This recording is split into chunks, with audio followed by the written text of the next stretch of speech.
shines and glows. Sacred mission, holy quest, spreading love and never rest. Stars above and stars below, in his name they always glow. Every comment's blazing trail tells a story never fail.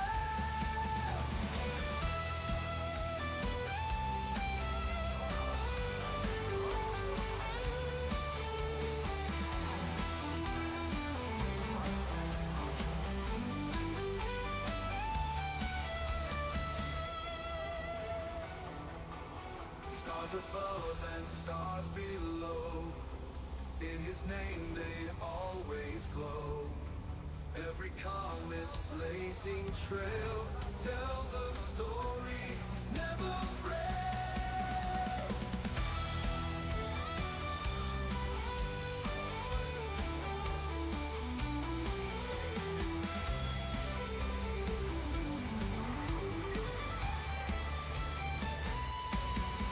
Galactic gospel I proclaim, in his glory I remain. Universe in praise unites, radiant rays of holy light, radiant rays of holy light.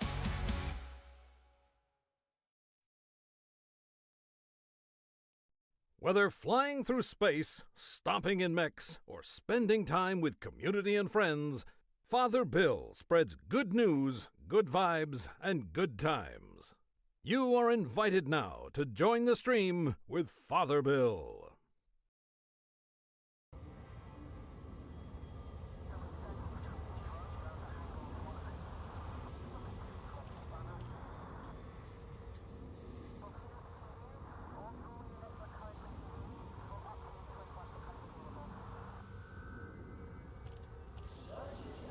And good morning. Welcome all. My name is Father Bill. I am a Roman Catholic priest and a streamer. Welcome to this rare Sunday morning stream, because today it looks like Integrated Flight Test 5 is going to happen out of Starbase, Texas. While we wait for the launch, I'm going to do some background simulation work in our academy area. I hope your weekend's been going well, and again, thanks for joining. Morden, good to see you on Twitch. And Brandon Mulray, welcome on YouTube. It's been a hard night to get any sleep because I didn't want to oversleep, so if I yawn a little bit, you'll know why. But right now, let's hop into the ship and let's get to doing.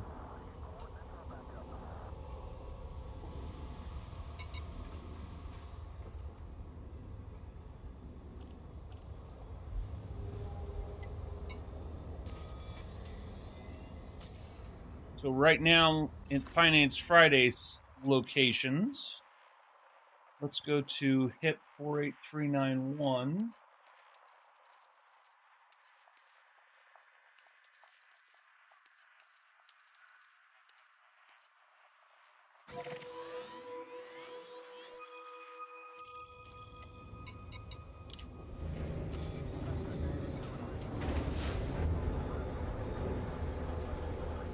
Probably should collect those before I leave.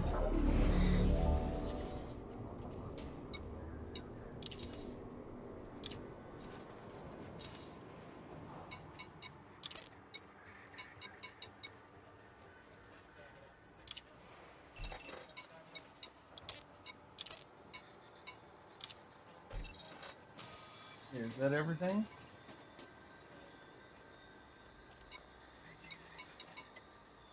That's a curious bug.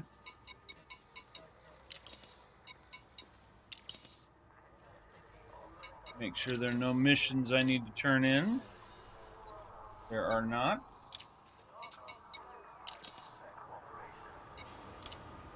Off we go. So I am monitoring the launch situation. As soon as something comes up, I'll let you know.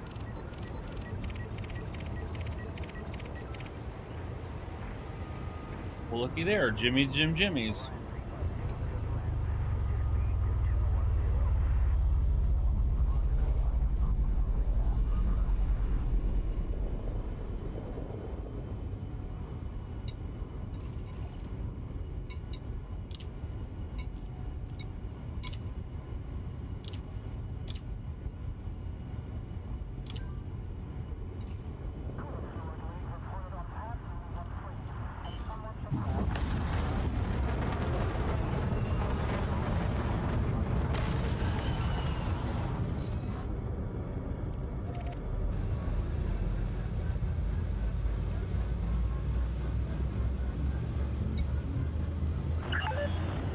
The way is clear. Good luck, Commander. 4, 3, 2, 1.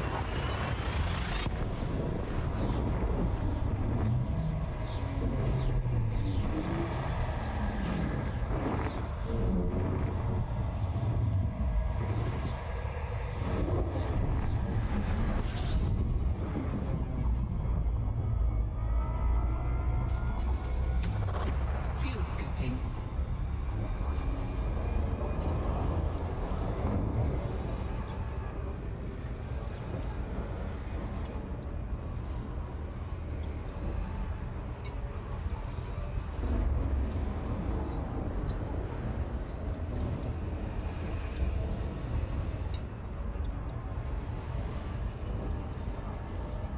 Fuel scoop disengaged.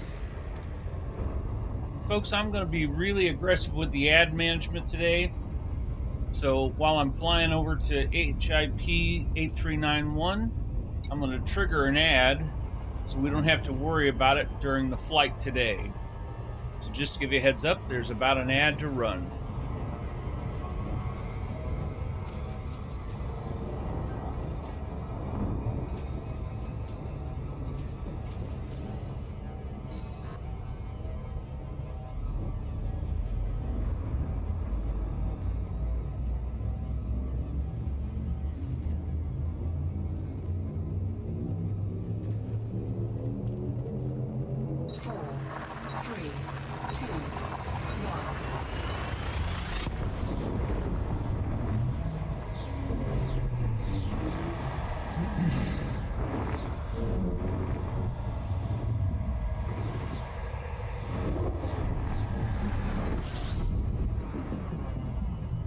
Probably trigger another one in about a half hour.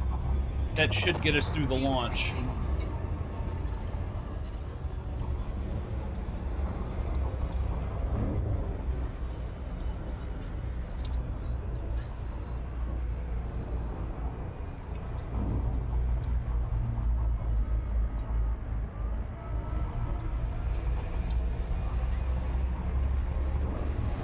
Fuel scooping complete.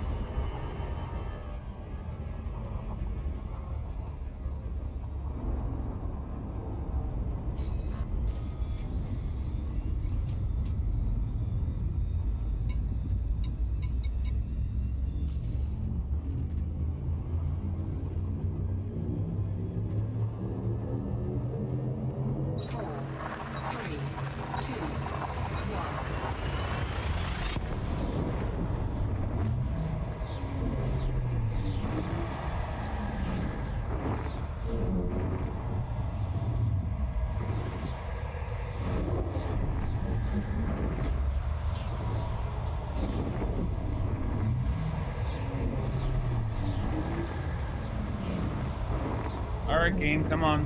Let me down. I'm into real space. Super cruise space, anyway. Fuel scooping. Fuel scooping complete.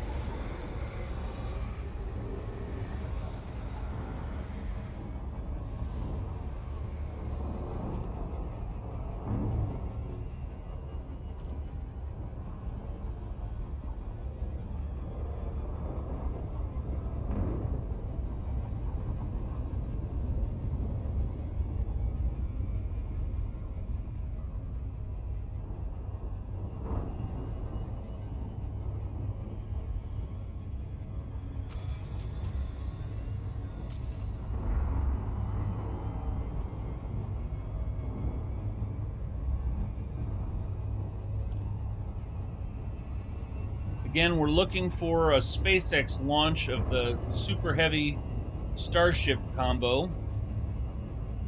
Their broadcast begins at 6:35. We got about an hour and 25 minutes before we can bring that up.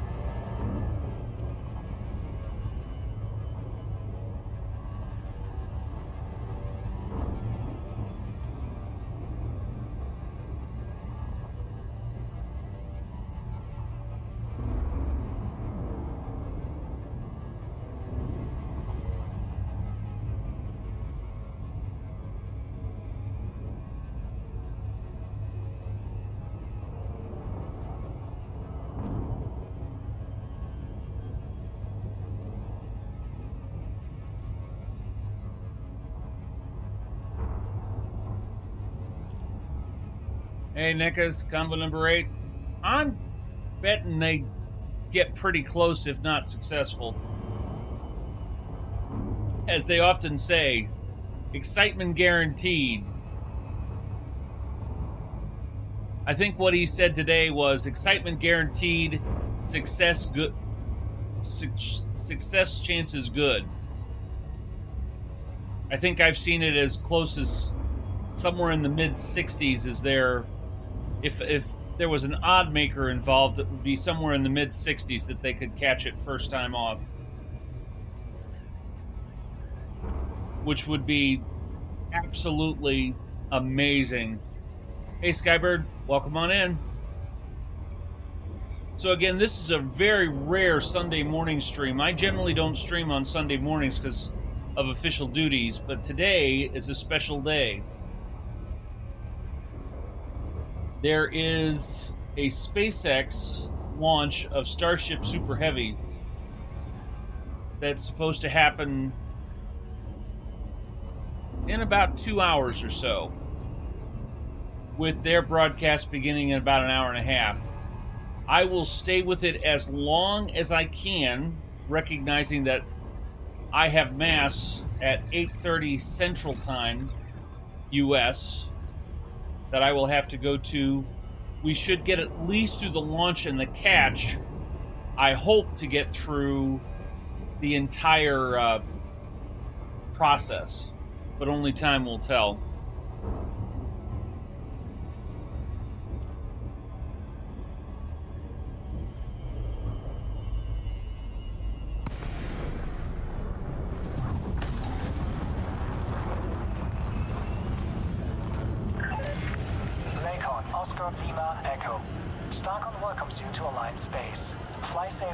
That actually sounds quite nasty.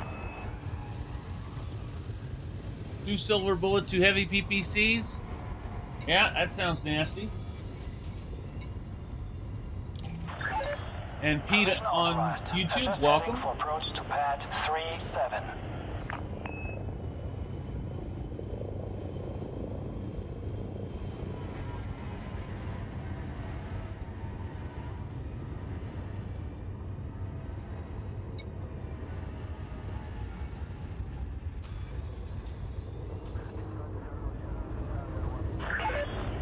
Stay on current approach vector, Commander.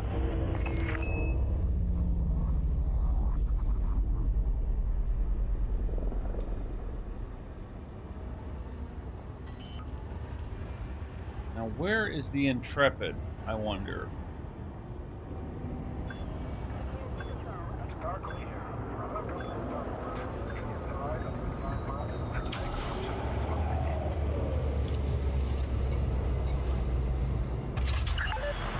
Contact. Clear to offload. See where we are politic-wise.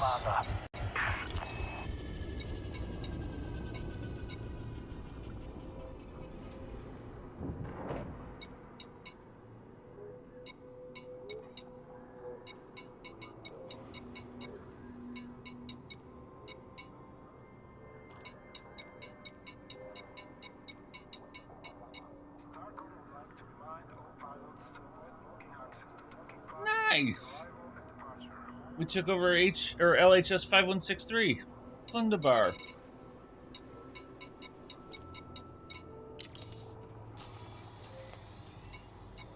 Wonder if that system is still in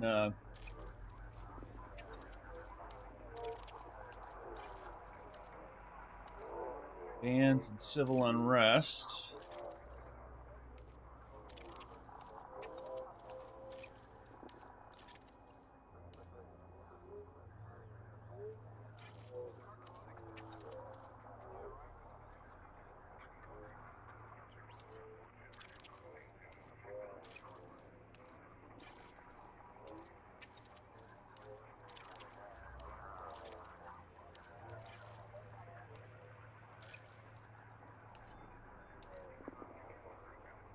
Okay, LHS 5163 is probably the place we want to go to next. But let me get...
Okay, let's go see what we can do to shore up the faction there.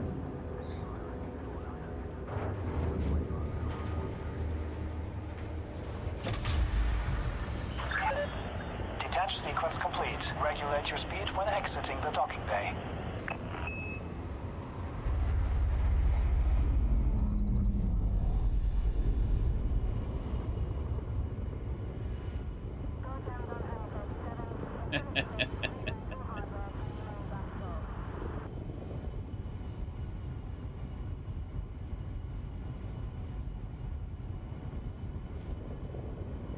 No, I found it.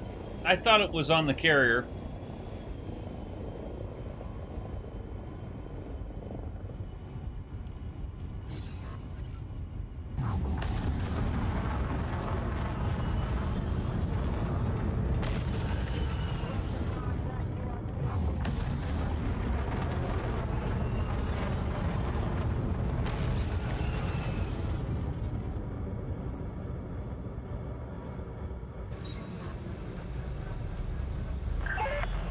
Clear of the station perimeter. Starcon out.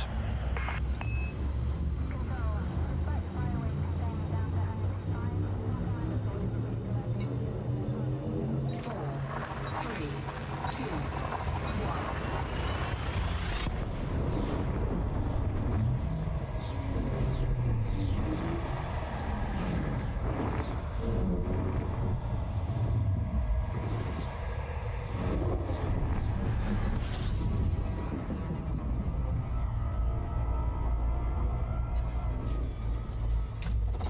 Fuel scooping.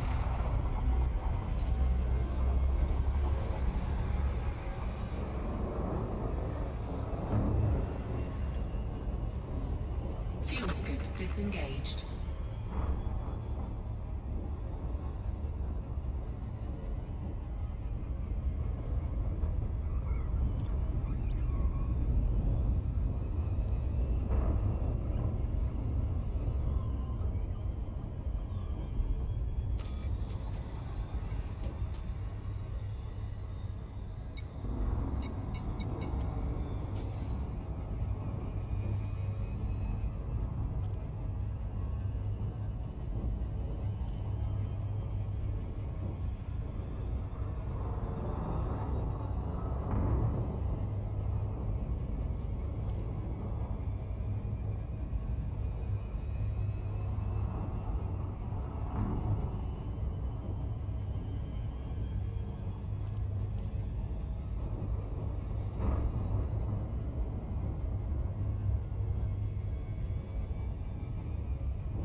Okay, let's see what we need to do here, if anything.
Four, three, two, one.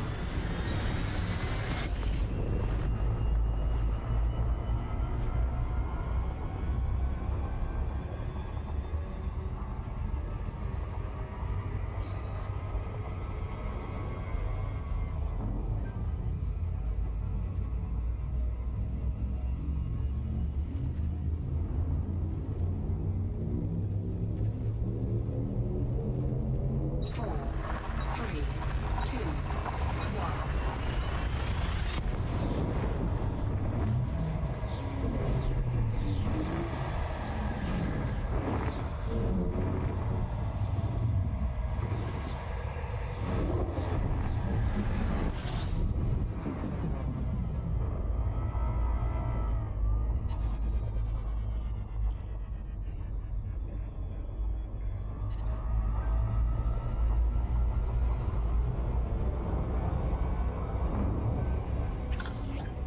Incoming message.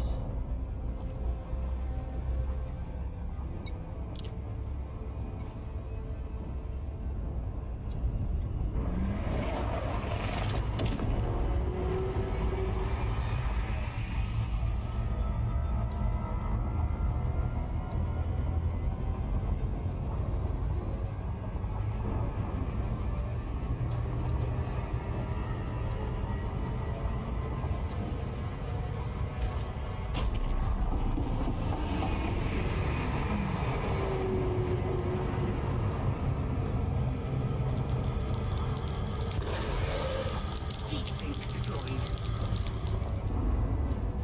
Sorry about that, combo number 8.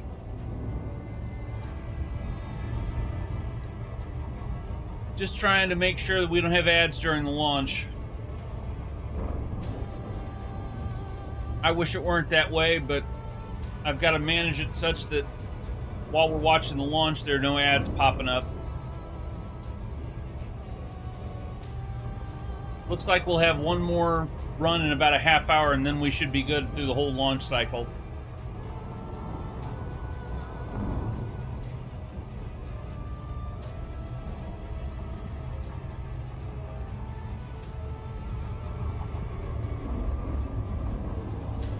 Again, my apologies.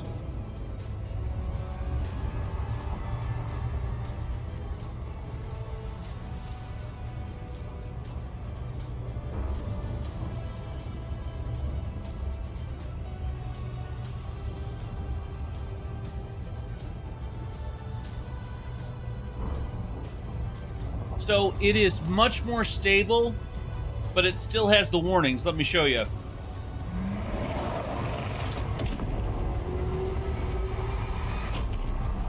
So you still get the Super Cruise overcharge, and it does eventually get hot, but I've got heat sinks on this, so I was able to keep it from overheating. But it is much more stable, Nasnai.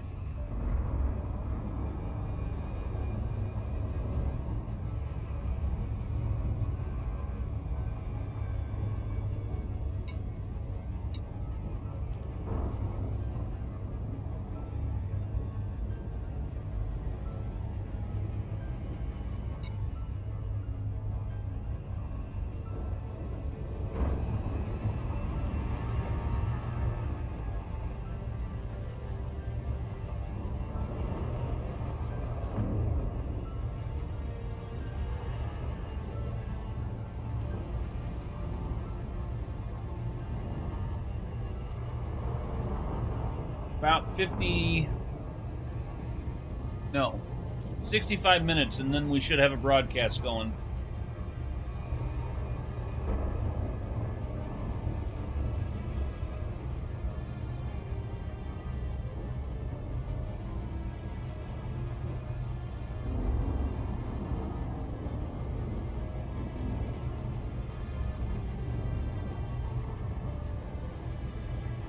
In comparison to other ships, Brandon, you're absolutely correct. It is much more stable.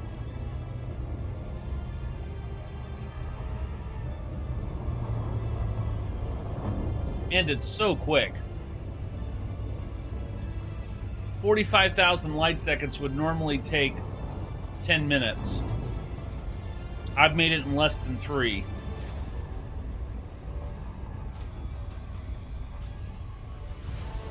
So it cut it down by 2/3.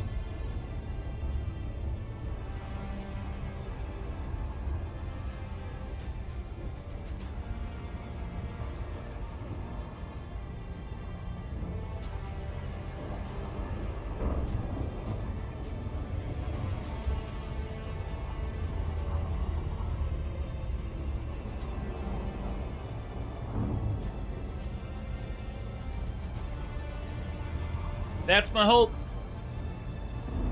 It's much more fuel efficient, Brandon. Much more fuel efficient. And that's my hope, Master Player. That's why I'm up so early. This is a very rare Sunday morning stream. And the only reason I'm up is because of the SpaceX launch.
Python 2 can use heat sinks, yes.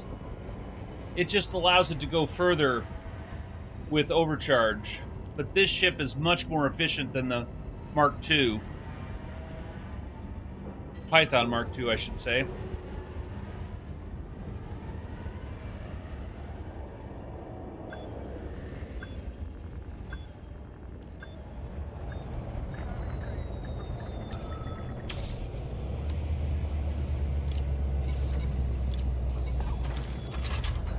So as you see, I didn't need any repairs.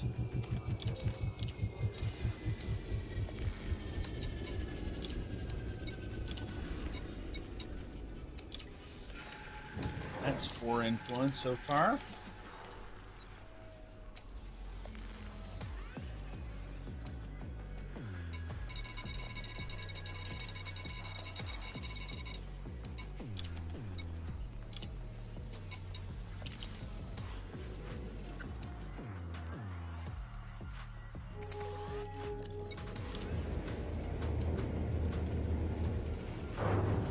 No, I hadn't heard that. Does sound like the communist government we have.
Fuel scoop disengaged.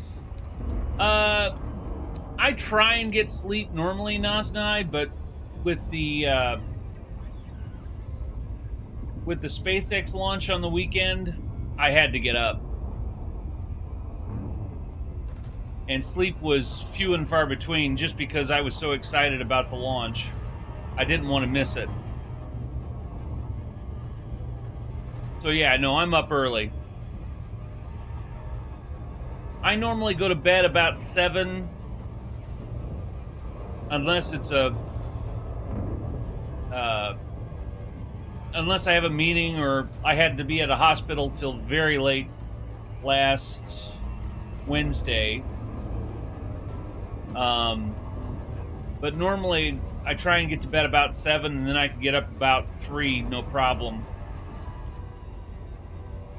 Today, I tried to go to sleep at 7 and found myself flipping and flopping because I was so eager to watch the launch that's going to happen here in about hour and a half or so.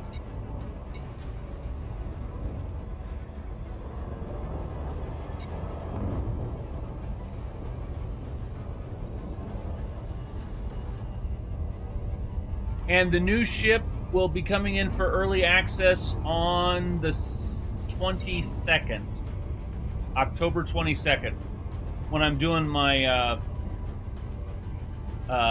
charity stream.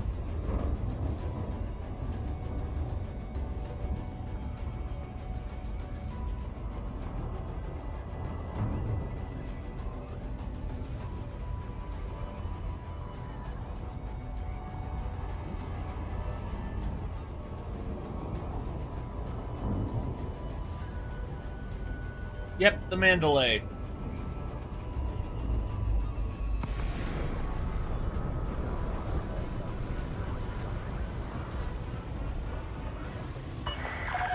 Lincoln Oscar Lima Echo. We prepared a landing pad for your arrival, Commander. Welcome to our station. Request approved. Cleared for landing on docking bay 2-3.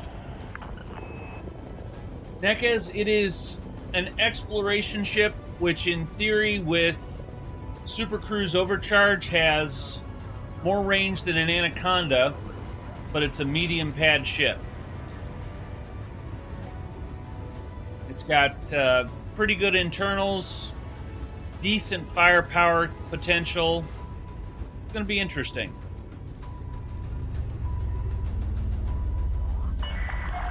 2,000 meters from touchdown.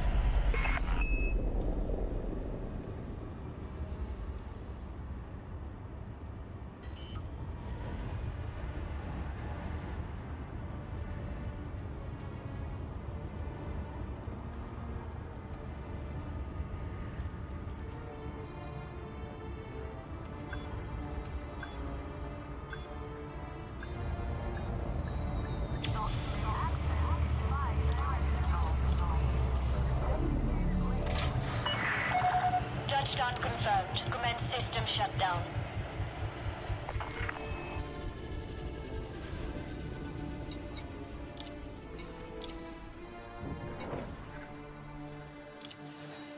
Six influence for the faction. Not bad push off, pick up a different ship.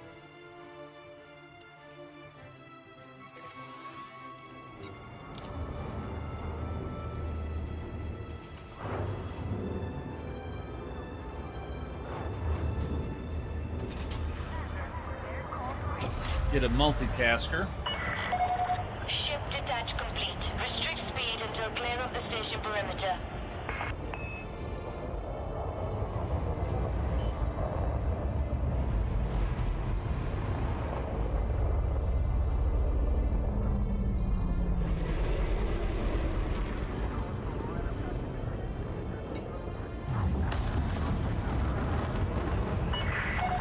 Make way for oncoming traffic.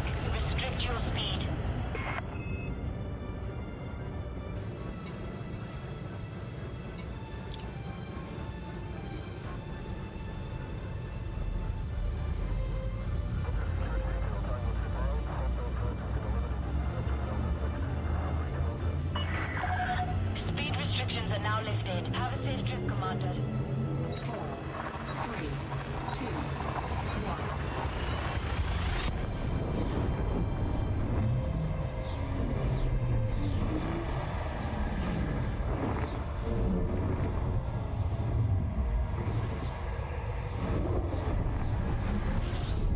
No, they will not. I can give you the exact layout here in just a second. Fuel scooping. Let me look those up.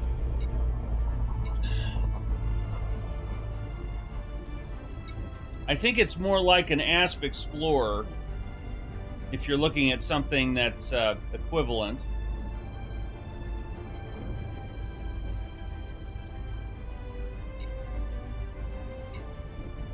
Fuel scooping complete.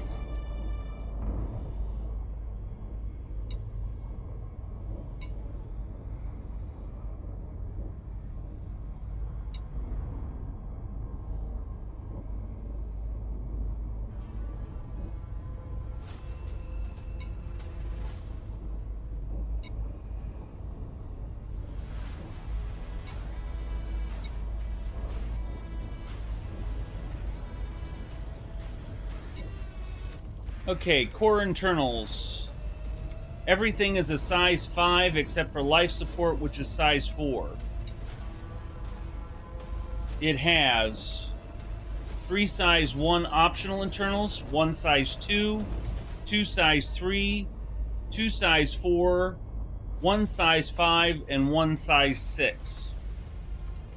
Those are optional internals. Its hard points are 4 medium and 2 small. It's going to be quite a ship.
And supposedly observing it's extraordinarily maneuverable and is by far the most economical of the SCO drive ships.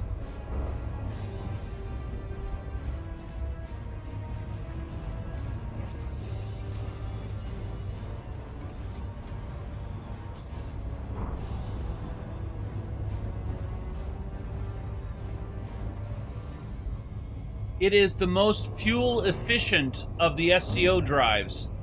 So it's not quite as quick as, say, the Type 8, but it uses less fuel for the same distance. So you can use it longer.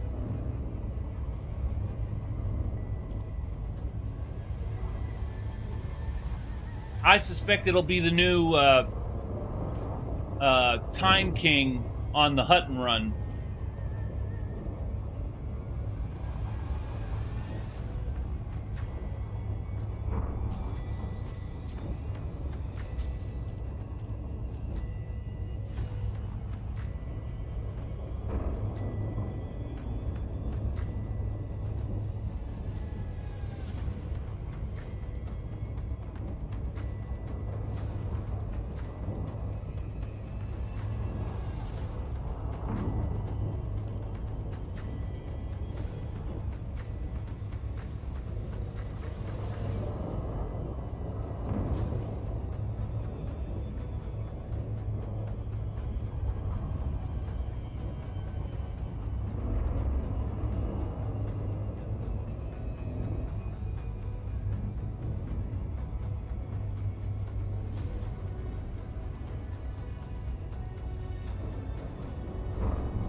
Apparently the orbital launch mount is starting to vent, which means they're starting to fuel the Starship.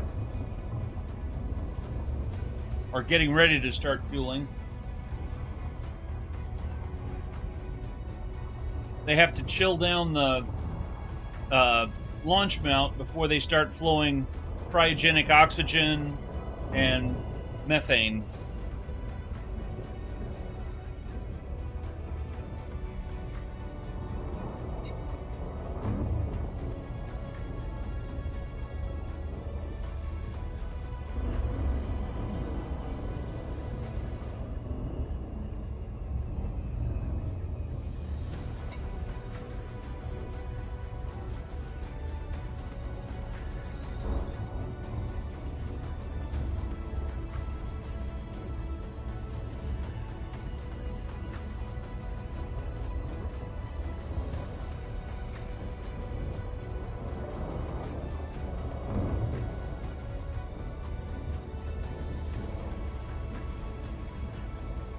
Yep, I think so.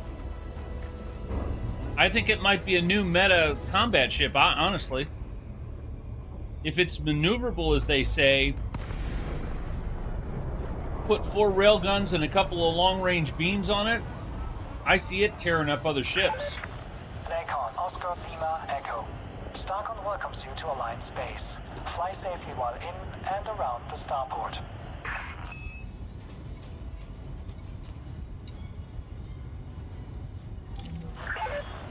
Request approved. Make your way to landing pad 08.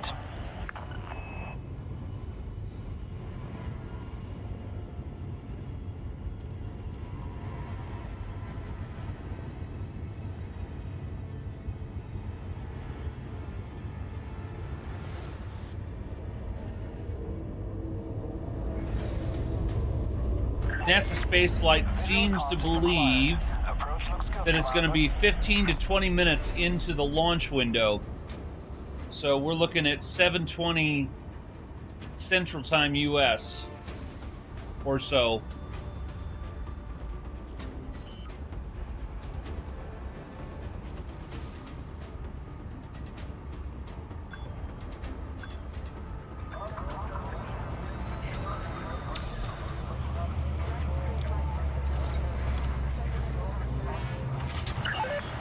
Contact. Notifying ground crew. Welcome, Commander.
I see it replacing my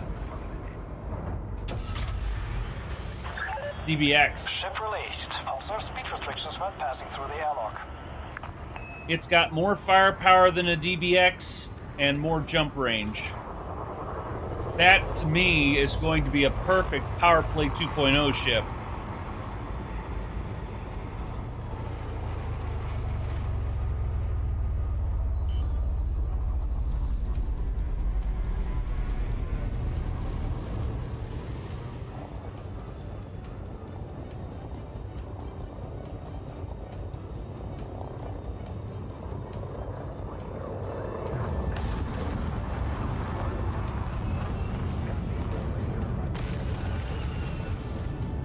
Practically observing.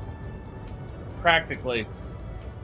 The Type 8 has almost entirely replaced my Python fleet, except for combat. The Python still excels this one in combat. Clear clear of the station perimeter. We look forward to your return, Commander. With my Python outfit for mission running, I can take care of 4 or 5 Anacondas, no problem. With this ship, which is set up for mission running, 1, maybe 2 Pythons. Or, not Pythons, Anacondas I can take care of. 1 for certain. 2 if I play it right. Where the Python is easily able to take care of 4 deadly Anacondas easily.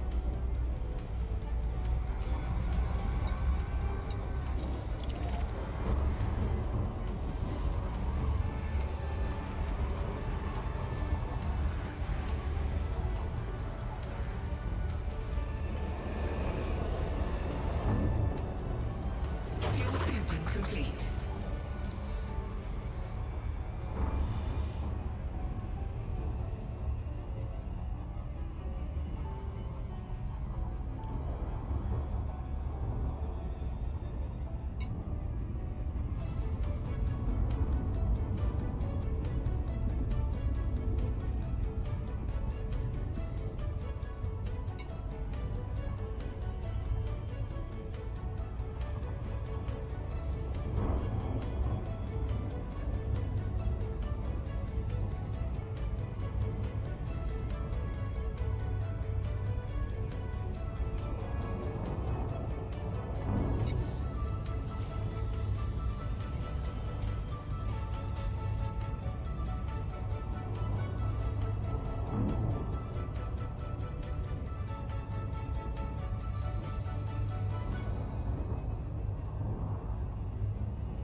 Okay, they're pulling back from the closer roadblock, so that means propellant loading is happening down at Starbase.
Go to Able Terminal, pick up what we need from there.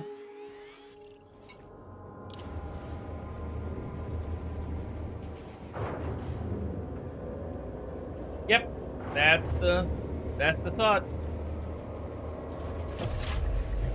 Father Shock, there is a SpaceX Starship Super Heavy launch for integrated flight test number 5.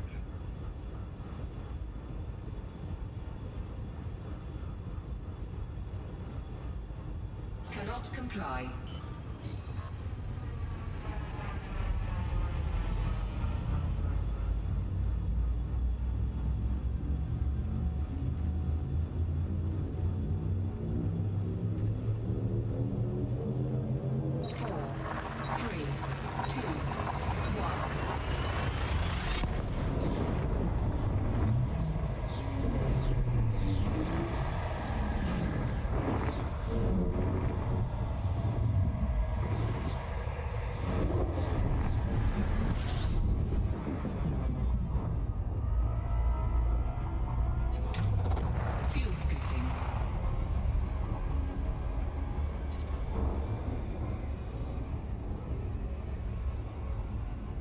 Fuel scoop disengaged.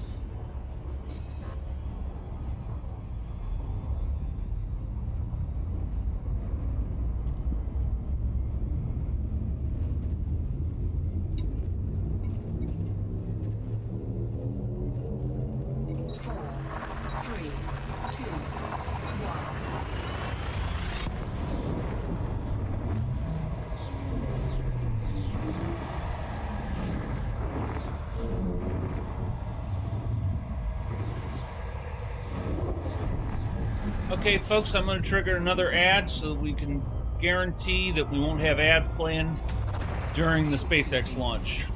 So watch your volumes, an ad is about to play.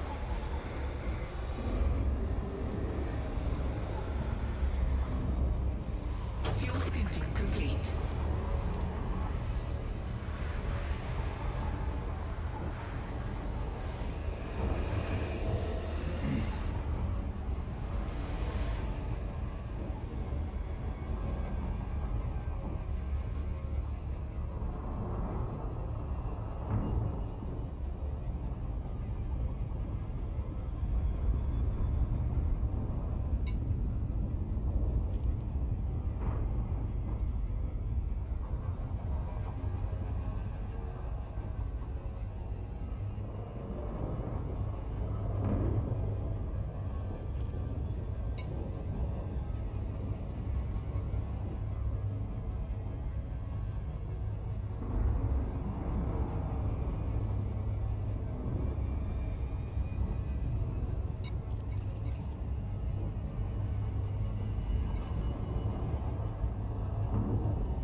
Sydney on the front doorstep. Lincoln, India, November, Tango. We look forward to receiving you at the station, Commander. Please follow docking procedures and enjoy your visit. Access granted. Cleared for landing on docking bay 30. Welcome back, folks. Now we got 2 hours and 9 minutes free of ads. That should be enough to see the launch and hopefully the landing.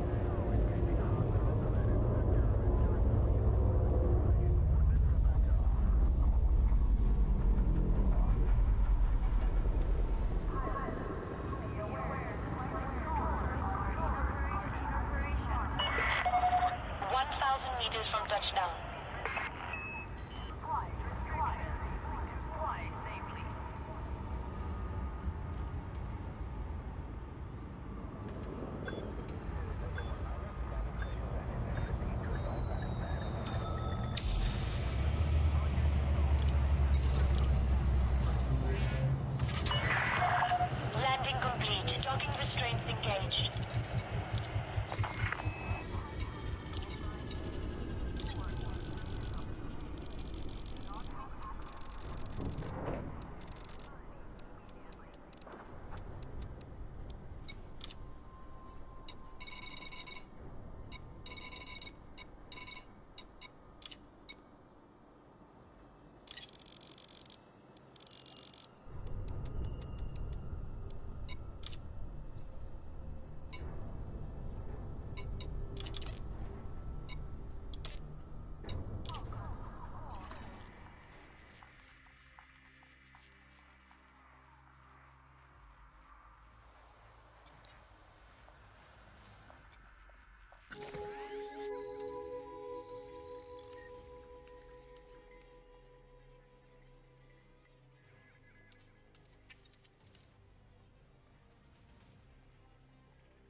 Now, let's see what's most valuable.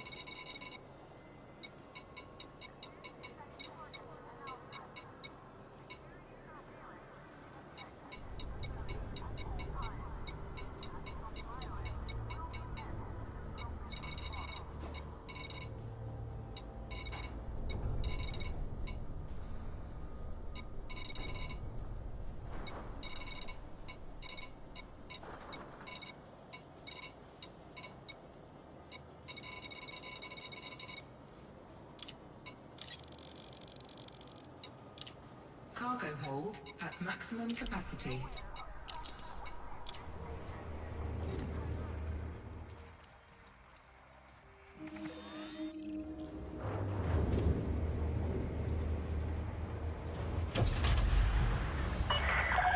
Landing coupler disengaged. You're clear to leave.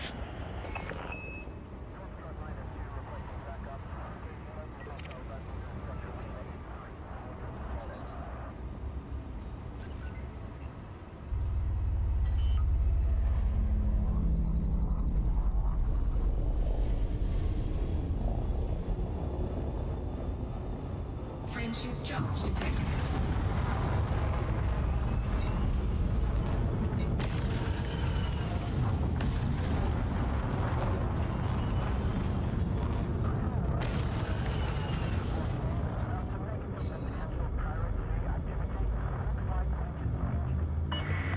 Four, three, two, one.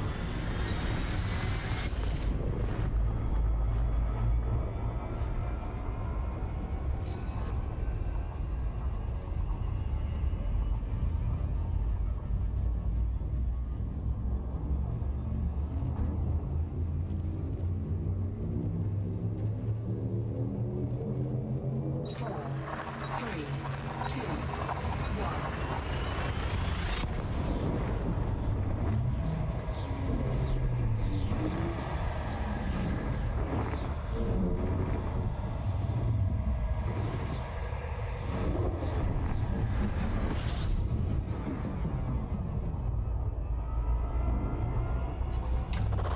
Fuel scooping.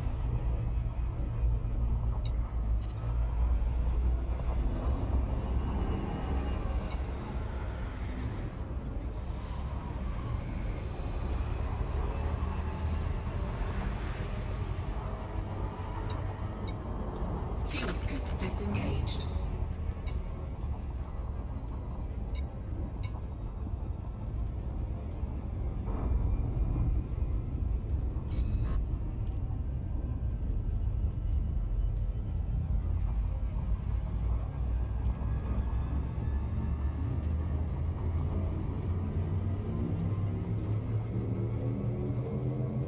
Four, three, two, one.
After this, I think I'm going to head and do some Thargoid rescues if time permits.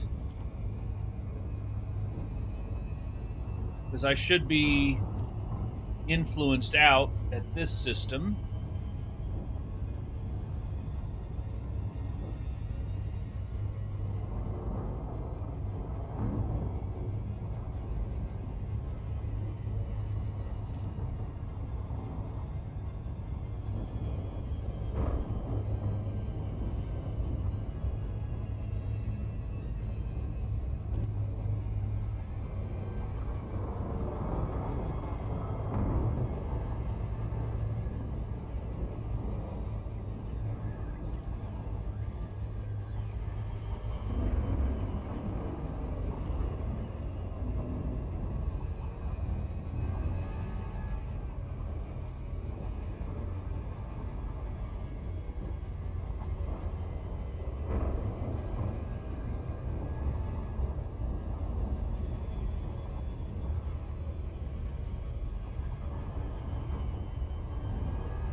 turn in our missions. We'll take influence on them.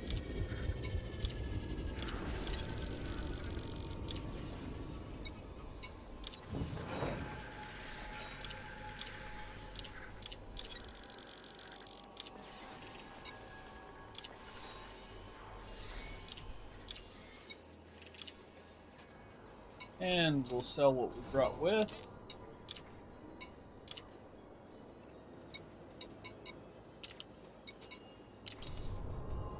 Now let's go to the fleet carrier.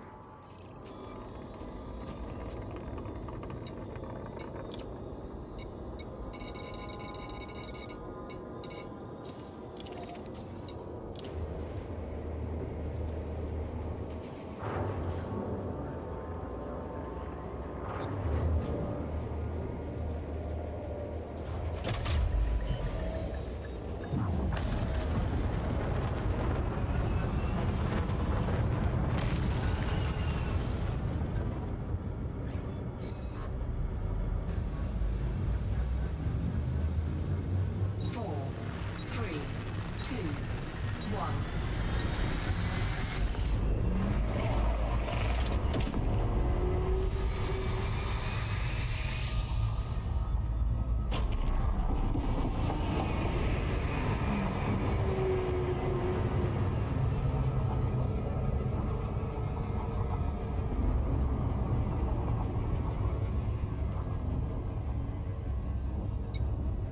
Oh, we're heading to the ship. Let me check, see where the SpaceX broadcast is.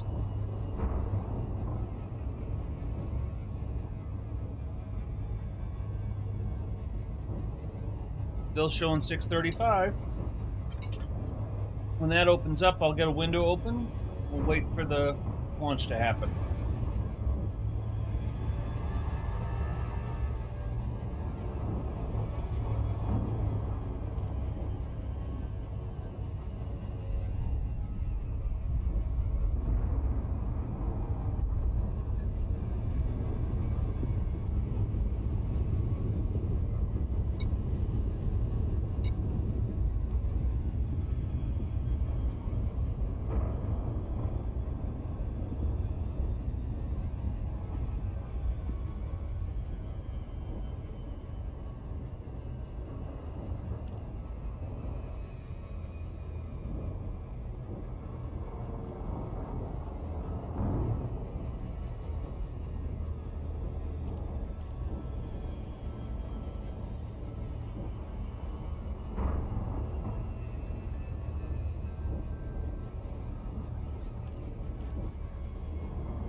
The statistics guru for NASA spaceflight says it looks like there's about a 15 to 20 minute delay from the top of the hour.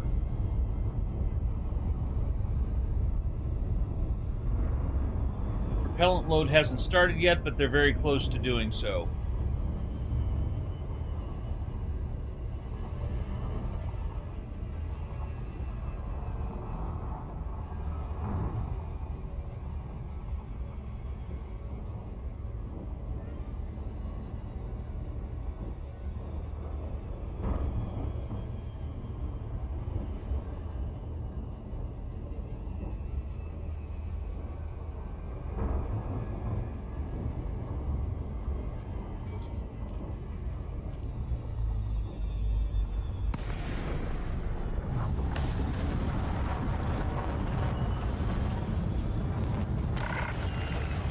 For visiting our carrier. We hope you find what you're looking for. Access granted. Please follow standard docking protocols, Commander.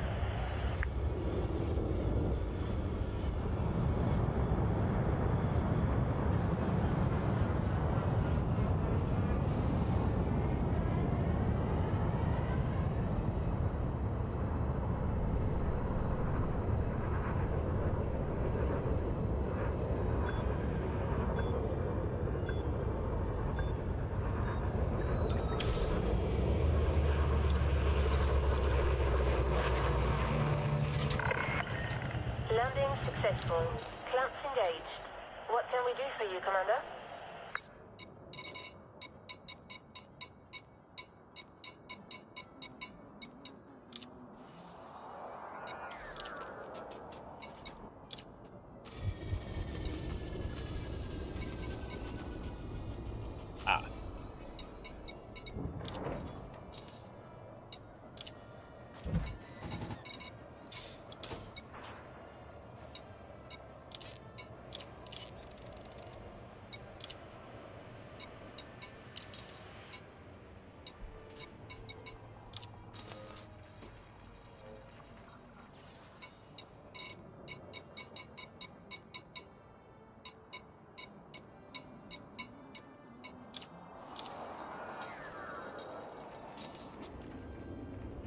See what's going on in Thargoid space.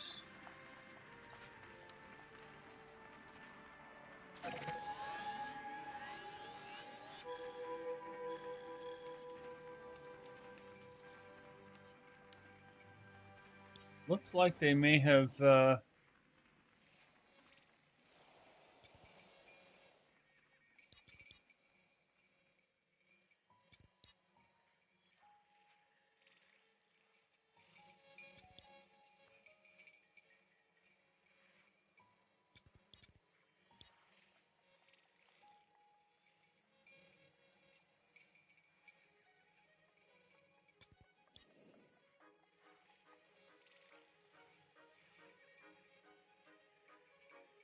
wow, they're just getting so fast at getting rid of things.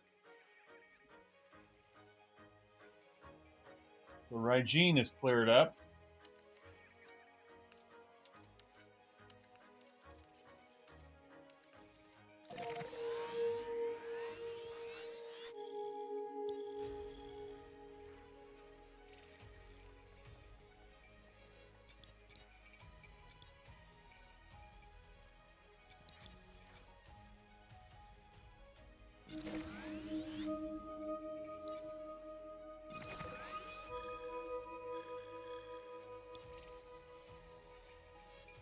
We may not be doing anything, Thargoid.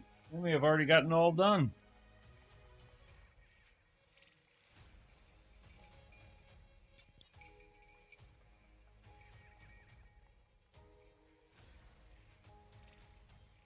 Yeah, they got it all done.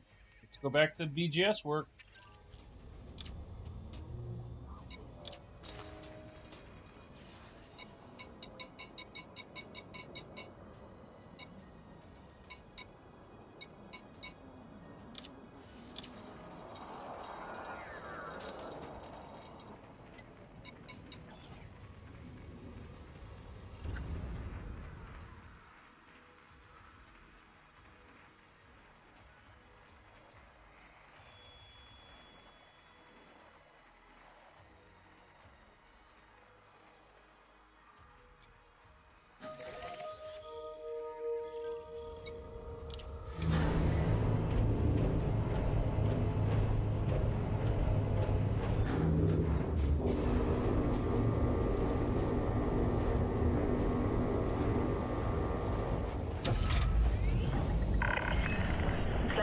Yeah, Master Player,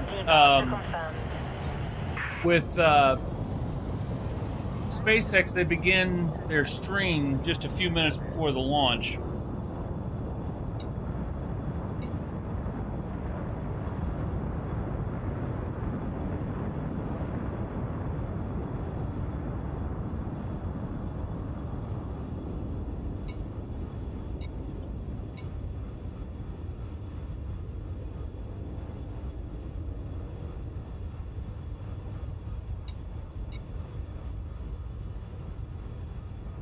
Cannot comply.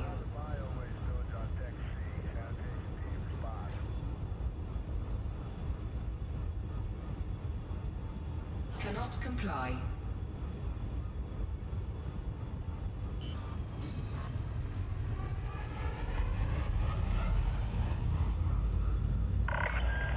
And you're clear.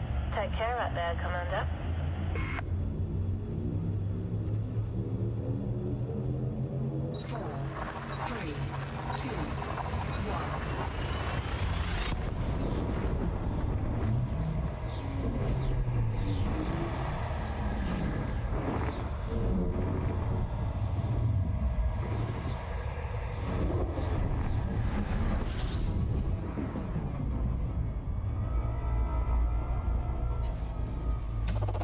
Fuel scooping.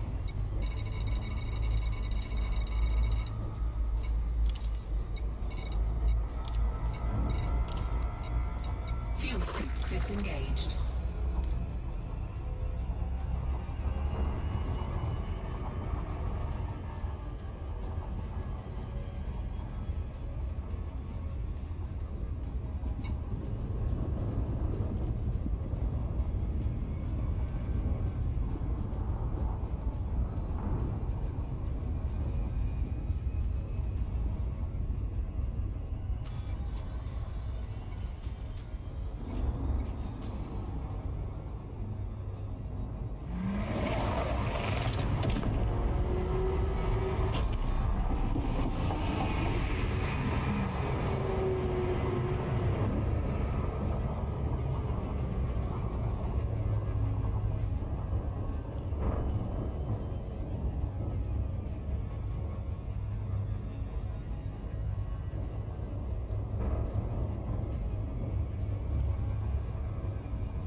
India, November, Tango.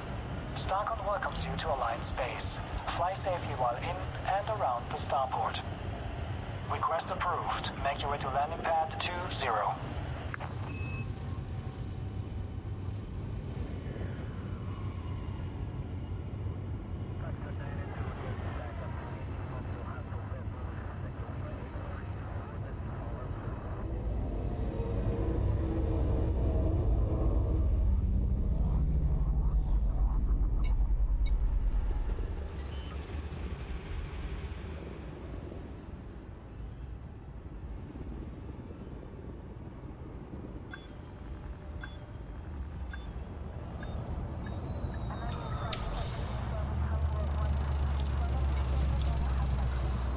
Okay, let's see what missions we can pick up here. Touchdown. Engaging pad restraints.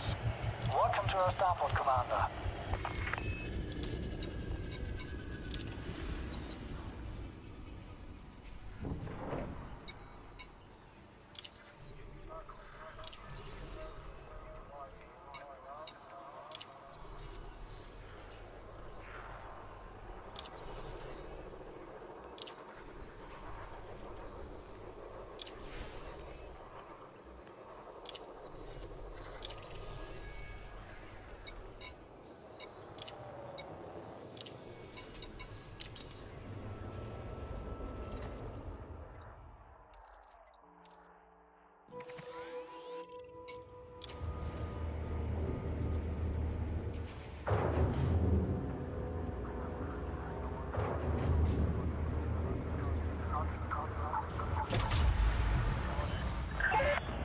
Landing coupler retracted. Allow for oncoming traffic in the access corridor.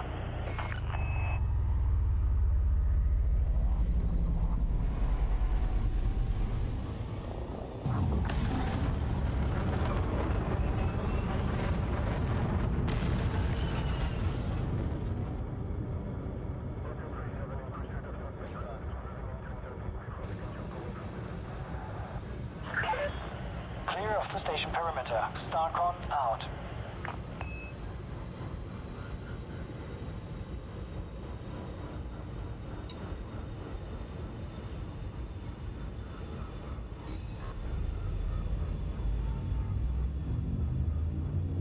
Four, three, two, one.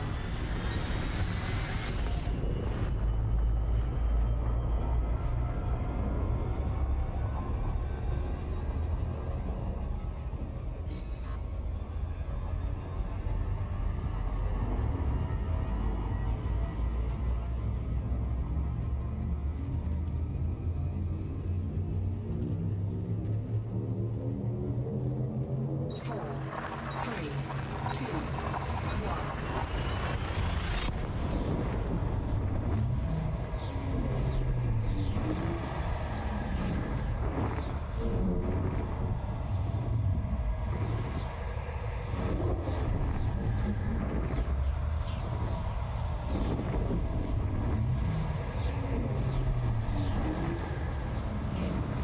Come on, game. Let me into the Super Cruise.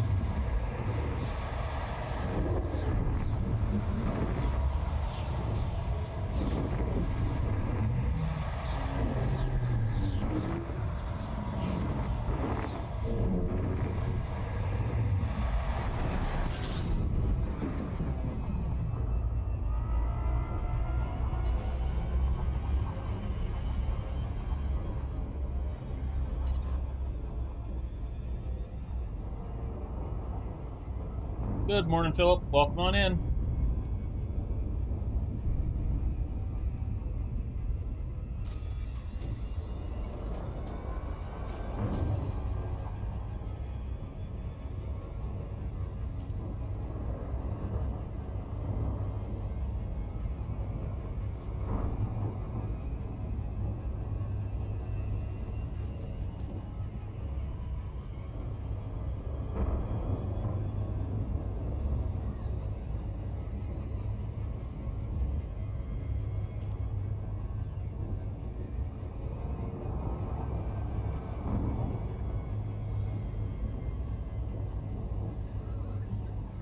It has not.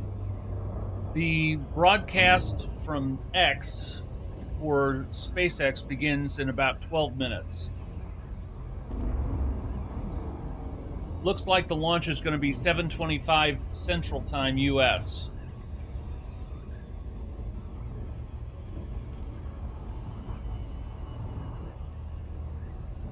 So a little less than an hour from now.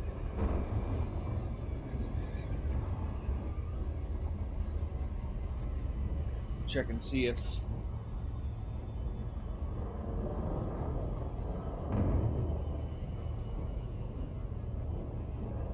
yep, still looking at 6:45 for the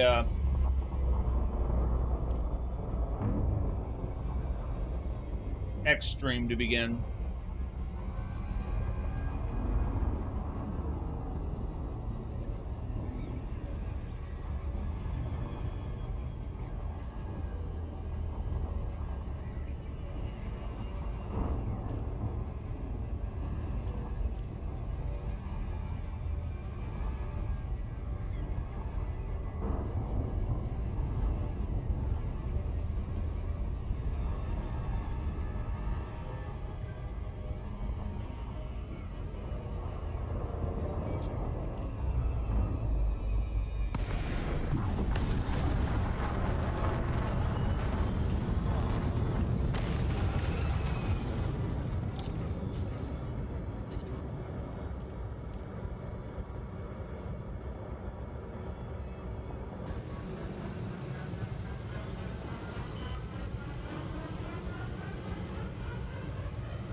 Sorry to hear. I'll keep them in my prayers.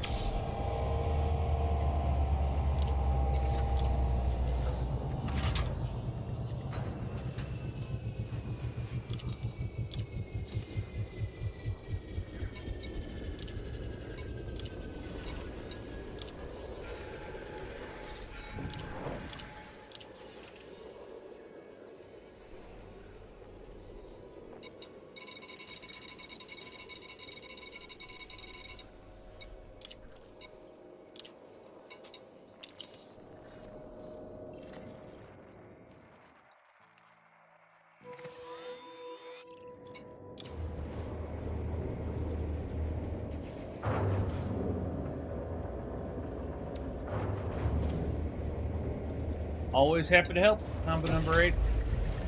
Thanks for being here.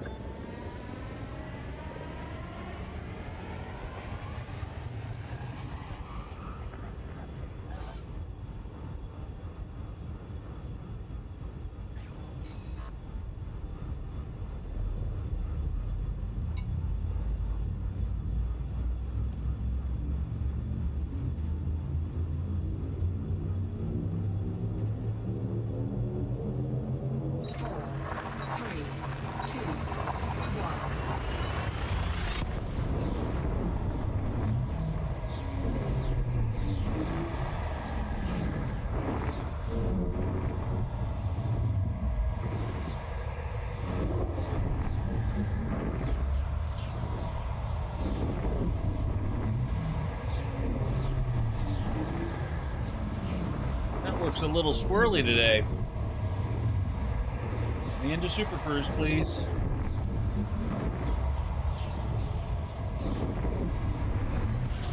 Incoming mission critical message.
Propellant load has started for the Starship.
In our mission.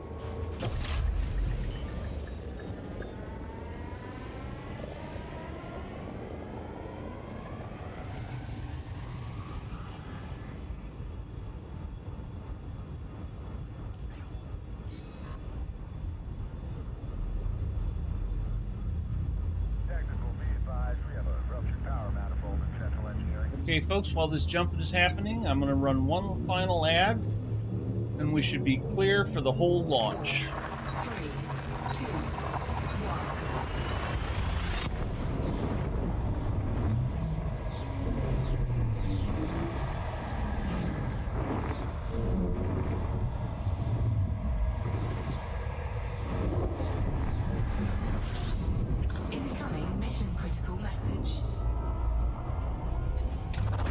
Fuel scooping.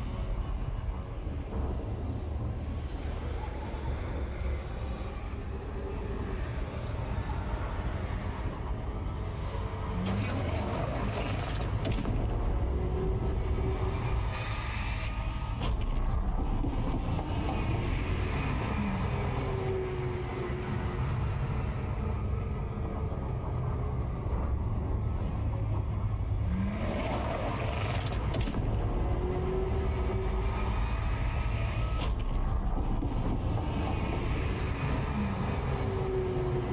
Greetings hereafter. Welcome back.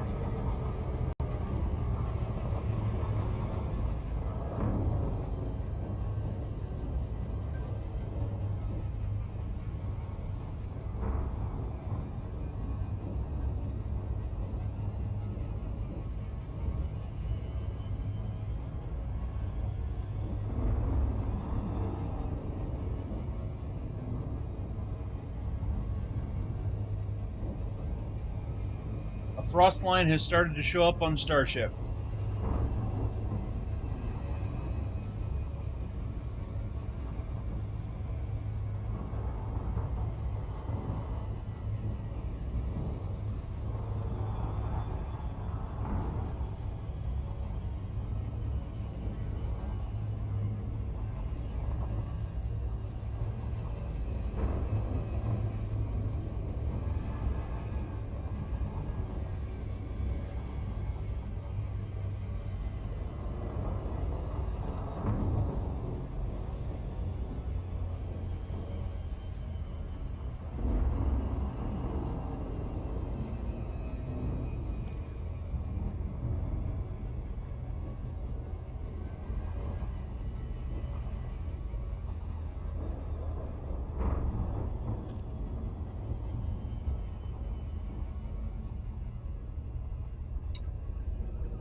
Hey, Naughty Spice, thank you very much for that resub. I do appreciate it.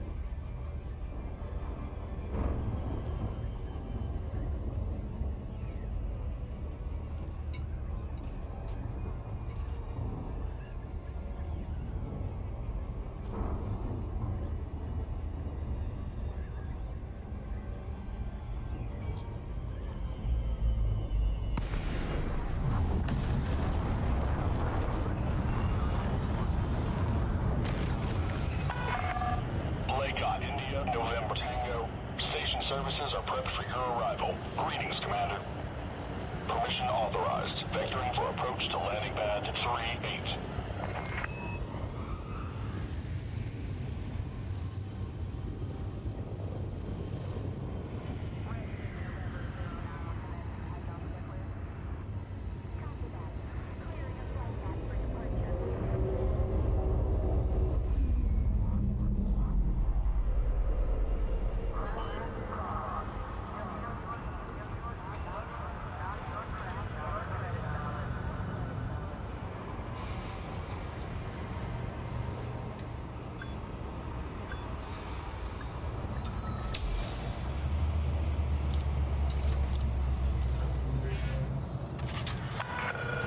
Landing complete. Ship is locked down.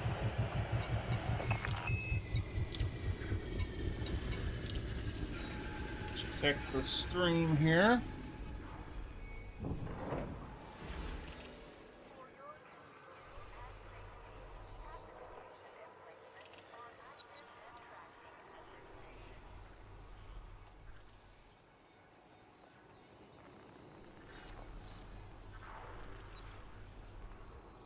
Still haven't started their stream.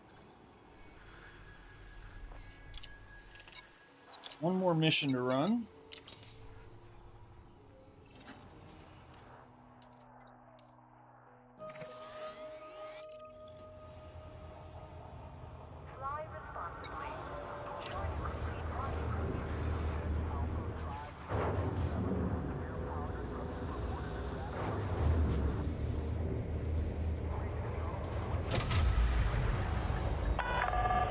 Ship detach complete. Clear for departure.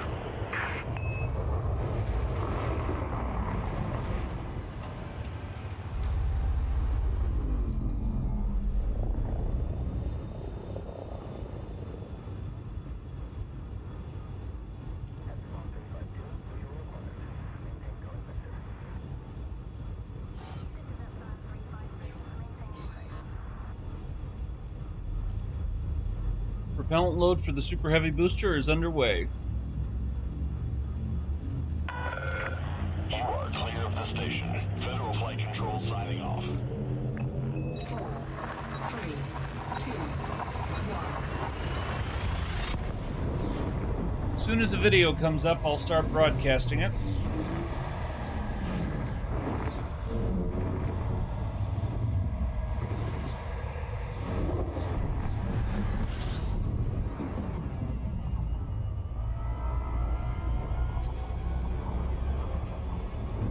So, Beatty settlement is 65,000 light seconds out.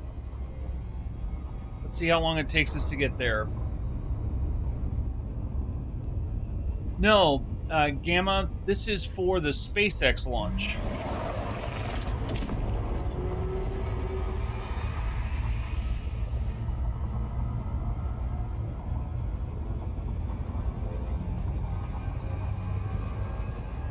Warning, temperature critical.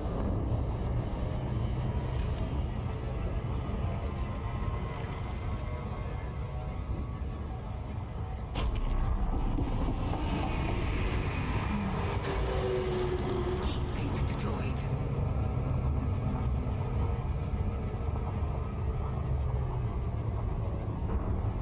Understood, Gamma?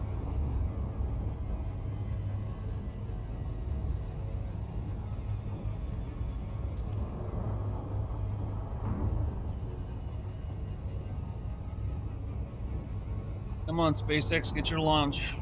Get your stream going.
Gotcha, understood.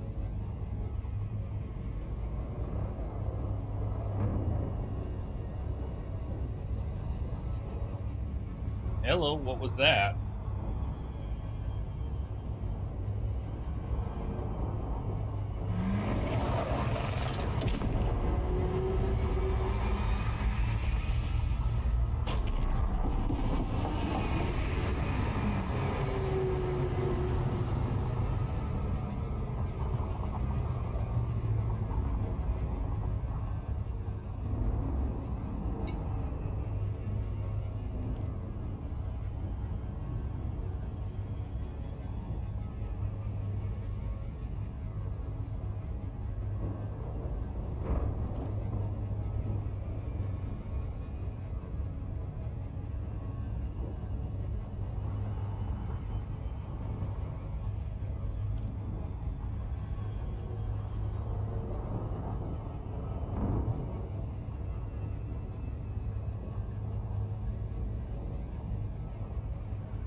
Yes, but it's called the Legacy Edition, Gamma.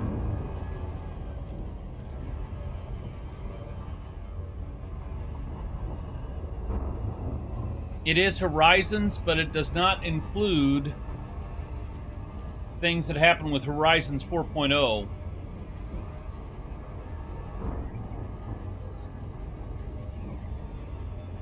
So it's slightly different from the PC version.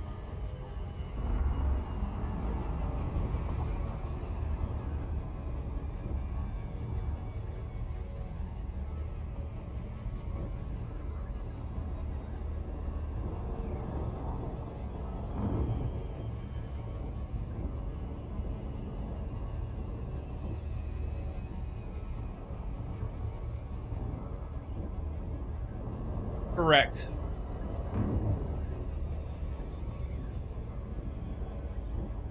Can you folks hear the commentator?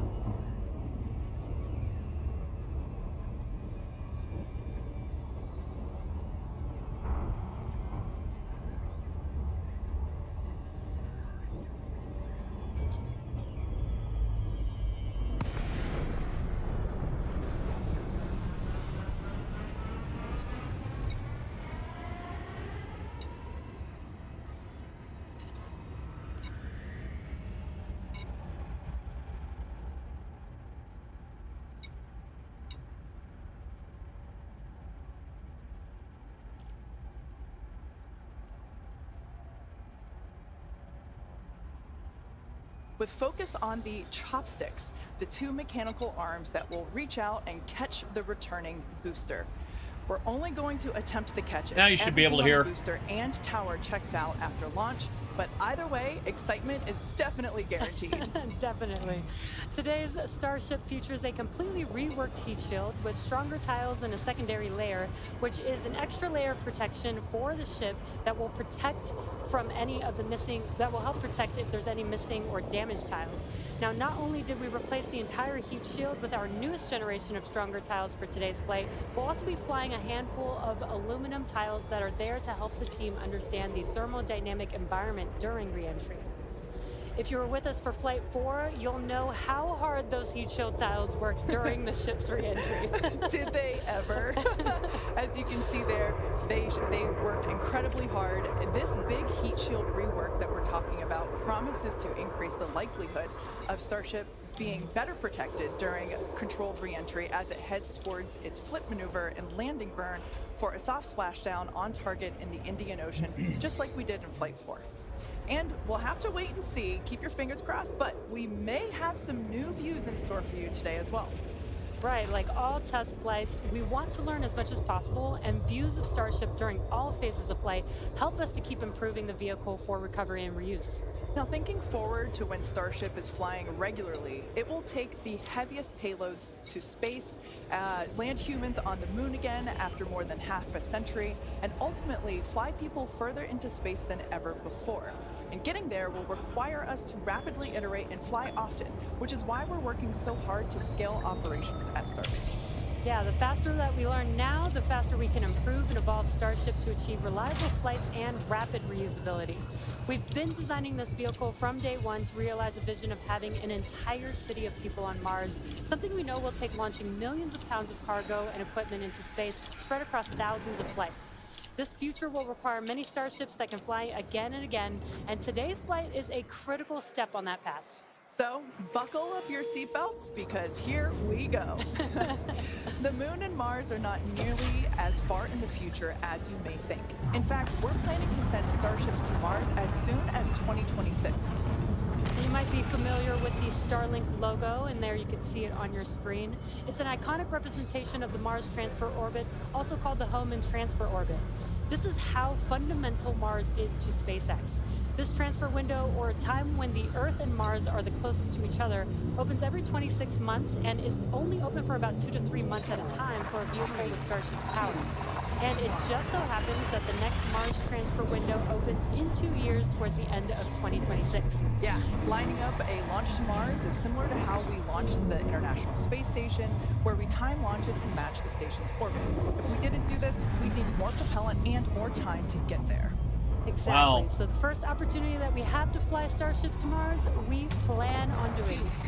These first flights That's to Mars news. will be uncrewed and will test the reliability of landing and tack.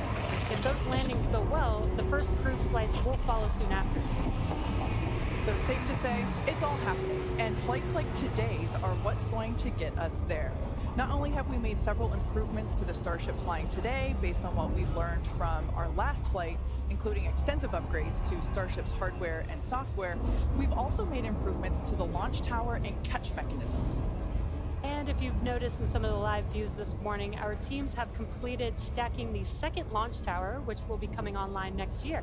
Having 2 operational launch towers paired with ships and boosters rolling off the line in our new Star Factory will allow us to increase our flight cadence and test even more rapidly. And just a few miles away from the 2 towers, things are moving really fast at the heart of Starbase. Star Factory is rapidly coming online, with production teams already using the space as construction continues. The 1 million square foot Star Factory brings many parts of the manufacturing process under one roof for the first time, enabling moving as much system integration work as possible earlier in the build process, with the goal of eventually producing hundreds of Starships a year. That's crazy. It's such an impressive building. So, for example, teams can assemble an entire nose cone structure of a ship into a single piece and work on its internal systems all in one place. So, if you're working on Starship and you have a question about the steps that you're working that happen before or after yours, instead of having to leave the building and go and find the person or the team with the answer, or waste time sending an email and waiting for their response, odds are you're right next to that person or team, and now you're working right alongside them, so you don't have to wait for a response. Yeah, exactly. It makes it a lot more efficient and faster to communicate.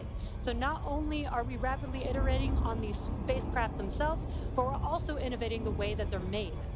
It's almost too much to keep up with. We're also posting updates on our account on X. If you can't keep up, that'll help you. So if you don't already, make sure that you follow us at SpaceX on X. And I have a feeling it's going to get pretty busy. Oh, that is definitely an understatement. And it's definitely going to be very exciting today. So with that, let's meet today's Starship on the pad.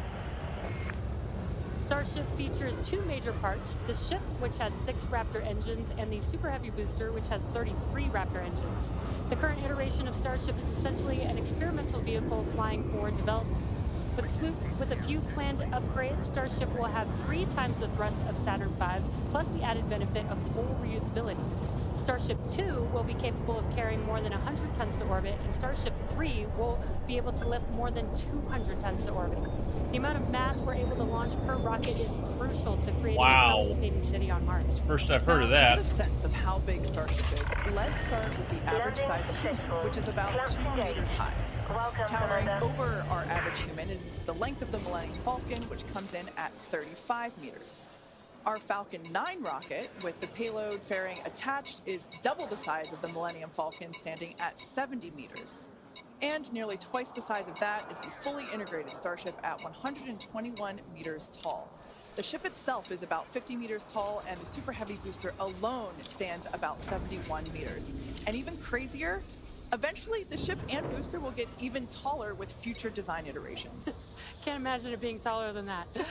Starship's first stage has a diameter of roughly 2.5 times that of Falcon 9, and with 33 much larger Raptor engines, which you can see there on your screen. Moving up the vehicle, the ship features 6 Raptors, 3 sea-level engines, and 3 vacuum engines, which are optimized to operate in the vacuum of space. The ship is designed for vertical takeoff and landing on any hard surface, like the surface of the Moon. T-minus 22 minutes. The ship is also outfitted with 4 flaps to help aerodynamically control the vehicle's attitude during atmospheric flight and enable a precision landing. To reach full reusability, ship must survive entry not just once, but over and over again. It took the teams at SpaceX about 3 years to develop the heat shield on Starship. No comparisons with a Star Destroyer. Ongoing. The ship's heat shield is composed of 18,000 hexagonal. Just the Saturn V, which is the largest rocket that ever flew during before. Atmospheric entry, where temperatures can be as high as 2,600 degrees Fahrenheit. And naturally, the tiles are designed for rapid reuse with no refurbishment between flights. As we mentioned earlier, today's Starship features a completely reworked heat shield with stronger tiles and a secondary protective layer. This promises to increase our chances of Starship making it through a controlled re-entry, and hopefully a little more intact this time around. And in between our first and second stages is our hot stage, which we last saw in action on flights 2, 3, and 4. Speaking of, let's take a trip back in time and talk about that last flight. On June 6th, Starship successfully lifted off at 7:50 a.m. Central Time from Starbase, Texas, cleared the launch tower, and went on to accomplish several major milestones and firsts. As you can see there, Super Heavy booster lifted off successfully and completed a full duration ascent burn. I love the view of the sound waves there. Following separation, Super Heavy booster successfully completed its flip maneuver, boost back burn as well to send it toward the splashdown zone, and it also jettisoned the hot stage adapter, as you can see there. We don't have to jettison that adapter in future iterations because it'll be a different design. Now, as you can see here, the booster is returning back to Earth using those hypersonic grid fins to steer it towards a precise landing in the Gulf of Mexico. The footage that we have coming up here, there it is from the buoy. I still remember seeing this on X for the first time, and it was so incredible to see that booster coming down, ending its flight with a soft splashdown 7 minutes and 24 seconds into the flight, and the crowd went wild. And so did we. Starship's 6 second stage Raptor engine successfully powered the vehicle to space and placed it on a trajectory that would re-enter less than 1 orbit later over the Indian Ocean. And following a coast phase in space, Starship re-entered the Earth's atmosphere, successfully making it through the phases of peak heating and max aerodynamic pressure, and demonstrating the ability to control the vehicle using its flaps while descending through the atmosphere at hypersonic speeds. And of course, Starlink on Starship once again enabled real-time telemetry and live high-definition video throughout every phase of entry, with external cameras providing views all the way to the flight's conclusion. Flight 4 ended with Starship, with, again, the crowd going bonkers, with Starship igniting its 3 center Raptor engines and executing the first flip maneuver and landing burn that we had seen since our high altitude campaign. And that was followed by a soft splashdown of the ship in the Indian Ocean 1 hour and 6 minutes later. And we were all glued to the monitors watching the little flap that could the whole way down. Seeing the landing burn and splashdown was an incredible moment for the entire SpaceX team, and we'll be looking out for many more of these incredible moments today. All right, so while today's mission profile is similar to Flight 4, we got a couple new Sure, test litho objectives, breaking's including easy. catching Yeah. the booster back at the launch tower. In about 18 minutes from now, Super Heavy will ignite its 33 Raptor engines and lift off from Starbase. A little more than 2.5 minutes into flight, the Super Heavy booster will separate from the ship in a hot stage separation. After that separation, the booster will perform a flip maneuver followed by a boost back burn. And about 2 seconds after that burn ends, we'll jettison the booster's hot stage. As it heads back towards the ground, the booster will either attempt a landing, will have a landing burn, but then will either return to the tower or splashing down in the Gulf of Mexico. Meanwhile, the ship's engines will remain lit for just under 6 minutes during its ascent phase before shutting down for the coast. The ship will coast for about 40 minutes or so, reaching a peak altitude of about 213 kilometers. After that coast phase, the ship will be attempting a controlled re-entry, including a flip maneuver and landing burn, like we saw on Flight 4, just before splashing down in the Indian Ocean. Unfortunately, we won't be able to stay that long. Because, again, this is just a test and nothing is guaranteed. Except excitement. Well, of course there is that. Now, both the booster and ship have to contend with some extreme conditions on re-entry, which is where those heat shield tiles will be put to the test. For this flight test, we do not expect to recover any hardware from the ship. With the exception of Falcon, this is no different than what happens to most rockets flying today that are expended, meaning that they fall into the ocean after completing their mission. Eventually, we will return and reuse Super Heavy boosters and Starships as we do today with Falcon 9 and Falcon Heavy boosters. And in fact, we've landed Falcon boosters 352 times to date. Oh, man, I hear you say that number, and that is just wild. I still remember the night, or at least most of the night, that that Falcon landed for the first time, and it still feels like yesterday. Yeah, definitely one of my favorite moments at SpaceX. And returning Super Heavy promises to be an even more impressive sight and a huge moment on the road to rapid reusability. Yeah, speaking of rapid reusability, future Starship designs will give Super Heavy boosters a lighter weight and integrated hot stage intended for full reusability, which will mitigate the need to jettison the hot stage like we'll do today. Similarly, even though ship recovery is not expected, the telemetry and data we receive all the way to the end is what we're what we're looking for, and is what will get us to a rapidly reusable Starship of the future. Yeah, exactly. In other words, just like previous Starship flights, the payload for this mission is the data. All right. Now that we have a handle on today's flight test, let's check in with Dan, who is right in the middle of the action. He's just a few kilometers from Starship on the pad. How's it going, Dan? It's going great, Jesse. Welcome back to Starbase, everybody. It's been far too long. Little change of scenery this time. Right behind me is the Launch Control Center, where our flight controllers are counting down to our liftoff at 7:25 a.m. Central. We are a little bit later in our window.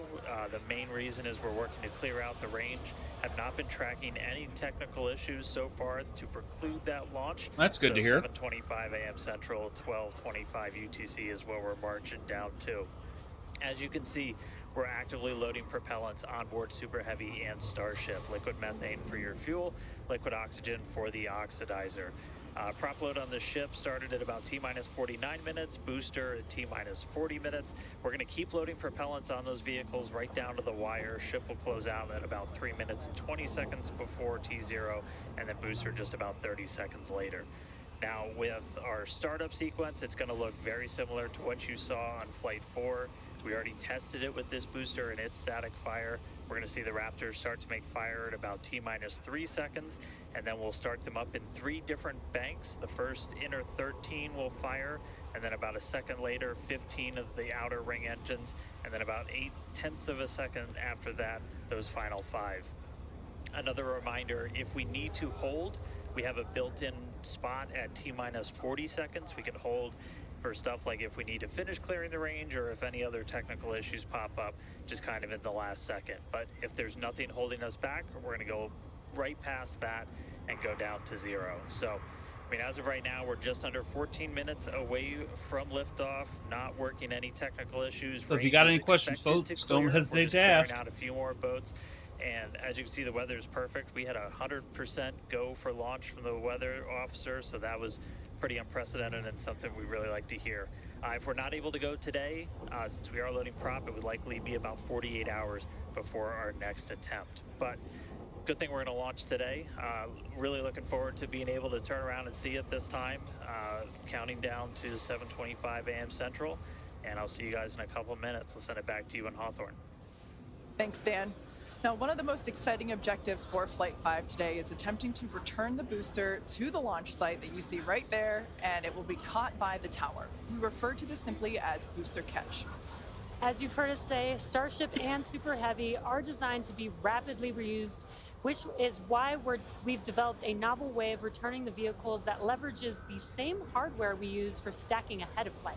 Right now, when we recover our Falcon boosters, they either return to a separate landing zone on land or to a drone ship in the ocean, both of which require time to transport the vehicle back to the launch site. In order for us to achieve truly rapid reusability, we need a quicker turnaround, and you can't get much faster than returning the launch vehicle right back to the launch site where it needs to be in order to launch again. For today's booster catch attempt, while there are thousands of criteria that need to be met, there are 3 primary gates that will be in play. In order to proceed, automated checks have to indicate we have a healthy booster and a healthy tower, and the flight director must issue a manual command, which is informed by manual checks from the flight control team. If this command is not sent prior to the completion of the boost back burn, or if automated health checks show unacceptable conditions with Super Heavy or the tower, the booster will default to a trajectory that takes it to a landing burn and soft splashdown in the Gulf of Mexico. Now, thinking to the future when we're operational, after a booster returns to the launch tower, it will be inspected and reloaded with propellants, and then ready to launch another ship to orbit. For today's test, however, we're only going to attempt the catch, like Jesse said, if everything on the booster and tower checks out after launch. And of course, we will let you know as soon as we know if it's a go. We're going to be listening very keenly for that call out. Not sure that gets the goal of being a multiplanetary species. Team. So to that end, the area all around the pad and the flight path are cleared well in advance. Exactly. A lot of things have to go right in order to line up the booster catch. So don't be surprised if we don't attempt the catch today. Either way, today's flight will generate data that will continue to inform our future flights and help us get to that operational cadence. Yeah. Oh, you can't forget what else it will generate. Are you thinking what I'm thinking? I mean, I was going to say a sonic boom. Oh, I was going to say excitement, but that's a really good reminder. Now, if we do make it to a catch attempt today, Super Heavy may generate a sonic boom upon its return. And that's basically a brief thunder-like noise that we hear when an aircraft or other object travels faster than the speed of sound. Anyone that has been in the area for a Falcon 9 land landing in Florida or California, or even some space we have our master may have heard one of these. Carbon nanotubes. You're right about that. The only impact in those surrounding areas of a sonic boom is the brief noise, with variables like weather and distance impacting if or how the sonic boom is heard. Here's a brief look at how these sonic booms look and sound on Falcon. I know a lot of people will be excited when they hear the sonic boom. And these are going to provide quite a show because you're going to hear those sonic booms.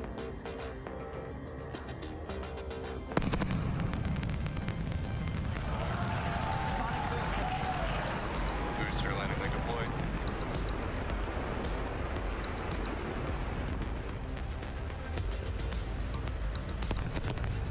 That sonic boom is great for us. That thunderclap broke the sound barrier.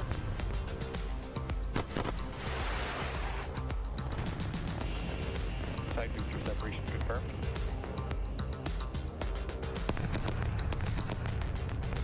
Just heard the 2 sonic booms here in the room. Booster landing confirmed.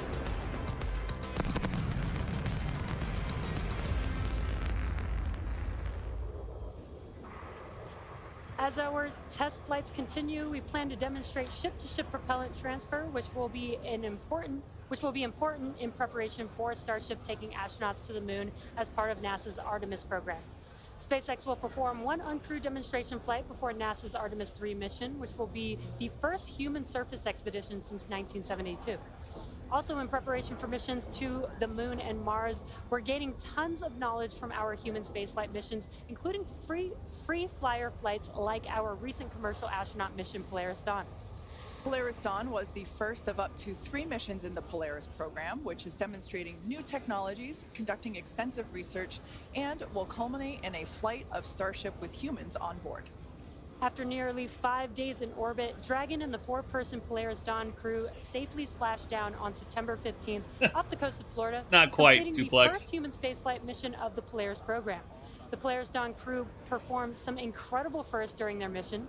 Dragon and the crew reached 1,408.1 kilometers, the highest Earth orbit ever flown, and the farthest humans have been from our planet since the Apollo program. The crew also performed the first ever commercial EVA, or extravehicular activity. And as you can see there, they were wearing the new EVA suits that we developed here in-house. This was an incredible moment to see Jared and then later Sarah emerge and perform this EVA with Earth behind. Now, in addition to this incredible spacewalk, they also conducted about 36 research studies and experiments from 31 partner institutions, including NASA. And in addition to all of that, they also tested Starlink laser-based communications in space. The data gathered from Polaris Dawn missions is invaluable, much like the data that we're going to see after today's flight test of Starship.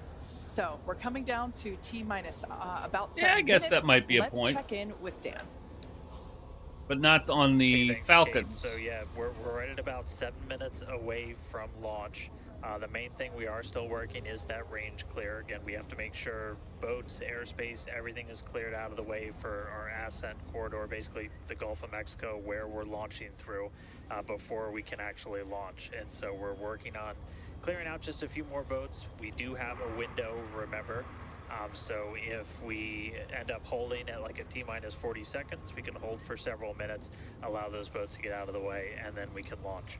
Our window is from 7 to 7:30 Central, so we don't have a huge amount of time today, but we do have some margin if we need to work with it to still get off the ground today. For now, though, we're coming up on finishing prop load on both vehicles. Header tanks are pretty much topped out on the ship. Those are going to be used for its landing burn. And again, we're going to be closing out all Look of at the how prop fast load they're at loading about prop. T-minus 3 minutes 20 seconds. That for is the ship, fast. And then just 30 seconds later for booster. One kind of cool thing to talk about, so the folks in launch control behind me, after 6 minutes. liftoff, they're going to have some pretty special tasks today. If we're going to go through with the catch, they're going to be doing some really detailed inspections just visually of all of the different tower systems, a lot of those things that we upgraded, just to make sure that we are in the right posture to actually proceed with the catch. So they'll be working kind of fast and furious behind the scenes to inform the flight director's manual command to send the booster back. So if we hear that command being sent, that's going to be just the roof's going to come off. That's going to be a really exciting moment. So otherwise, if we don't, There are a go couple today, of as you guys talked about, rocket there is a outfits that are chance, using and Methalox. if we don't send the booster back, Just we'll about do a everyone landing else burn and uses splash down in the Gulf, Carolox. and then that's just another landing burn to gather more data, learn more lessons from, and then we'll come back and try the catch again on the next one. But as of right now, we're coming up on 5 ULA minutes. uses There is a BE4 chance engines, that we'll which use hold or Methalox, extend into the and end there's of a our Chinese window, company so don't that be uses surprised if that ends up Methalox. happening. But if those boats do get out of the way, we are just about 5 minutes away from launch. So I'll check back in just a moment, but back over to you, Kate and Jesse. Thanks, Dan. Our rapid iterative development approach has been the basis for all of SpaceX's major innovative advancements, including Falcon, Dragon, and Starlink. Today, we're testing hardware and systems, and we need to know how they perform under the most extreme conditions. We'd much rather find the bugs now during testing than later on when there's more on the line. And to reiterate, while we do determine an acceptable level of technical risk on our vehicle and pad in order to learn as fast as possible, we accept no compromises when it comes to the safety of the public or our team. So That is to say, this is only the 5th of many future flight tests of Starship before it becomes fully operational. You might remember the Starlink panels that are incorporated into Starship, and you can see them there on your screen, those rectangular panels on Starship's nose cone. Starlink brings us the epic views in space and on Yep, re-entry. Rocket Drone, you're right. Also helps It deliver us hasn't the flown critical yet. flight data engineers need to continue development. In addition to enabling our rapid iteration on Starship, Starlink is also enabling life-saving communication here on Earth. SpaceX is sending tens of thousands of Starlink kits in response to Hurricanes Helene and Milton, and providing free Wow. service through the end of the year That's to amazing. support recovery efforts.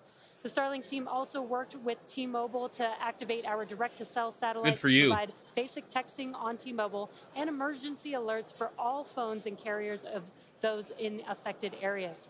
If a phone connects to a Starlink satellite, it will have 1 to 2 bars of signal and show T-Mobile SpaceX in the network name. SpaceX's direct-to-cell constellation has not been fully deployed, so these services are being delivered on a best effort basis. Starlink is enabling life-saving communication here on Earth and continues to help us push the limits in space. In the short term, by providing great views and real-time data on our next few flights, particularly through re-entry, which historically is a blackout period for all communications.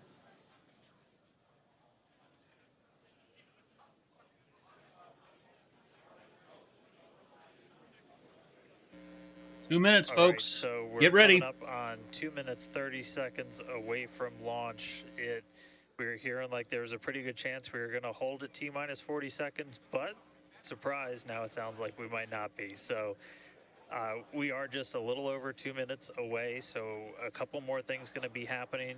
We did just close out our propellant load on the ship and the booster, so 10 million pounds of propellant on that vehicle on the pad here at Starbase, getting ready to go. We're going to start clearing out all of the lines that are basically pushing all of that propellant to the vehicles. Those get cleaned out or cleared out on the ground before we lift off. We're doing some final checks on the vehicle, the thrust vector control that we're going to use to steer it, as well as the guidance system doing its final alignment, just a lot of our final checkouts. But we are. You got a minute 35, Tuplex. Hope you got a quick brewer. It looks like the range is going to be clear at our liftoff time of 7:25 a.m. Central, 12:25 UTC. So, like I said, we'll stick around for the attempted landing. Then I'm going to have to head off to Mass. Any technical issues, that range clear is the only thing that's been potentially poking at our launch. So I'm going to start to quiet down. We'll hear our flight director for today, Tristan Pierce, give some of the final call-outs. As of right now, we are 1 minute away from liftoff.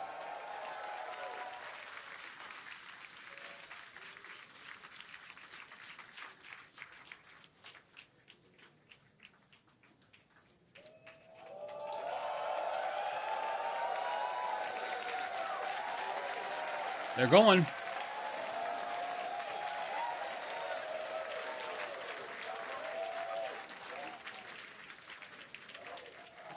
Flight directors go for launch. Yes.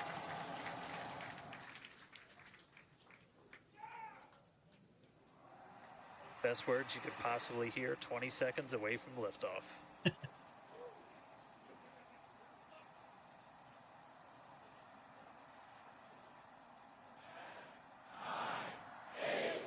T-minus 5, 4, 3, 2, 1.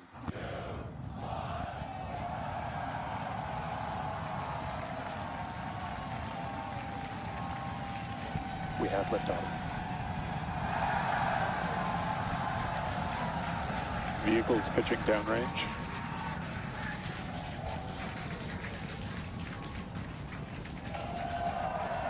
Wow. Still got all the Raptors. Booster after chamber pressure nominal.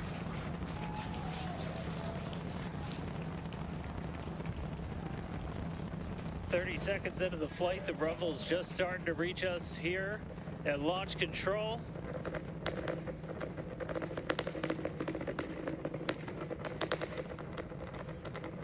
Booster and ship, avionics power, telemetry nominal. 33 Raptor engines.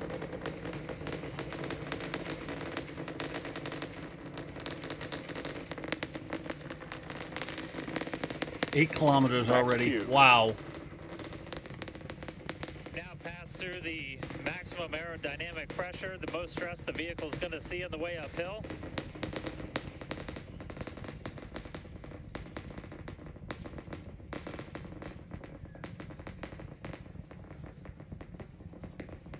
All right, our next major milestone coming up, it's going to be hot staging. We're going to see the engines ignite on ship to push it away from the booster.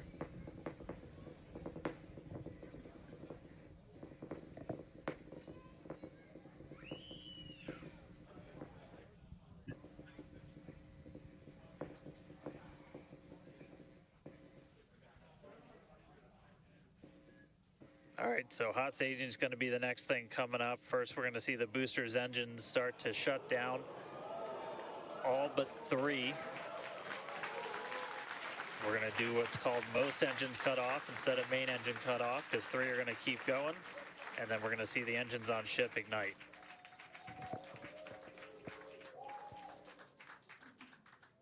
Right now, the tower team is doing their go, no go.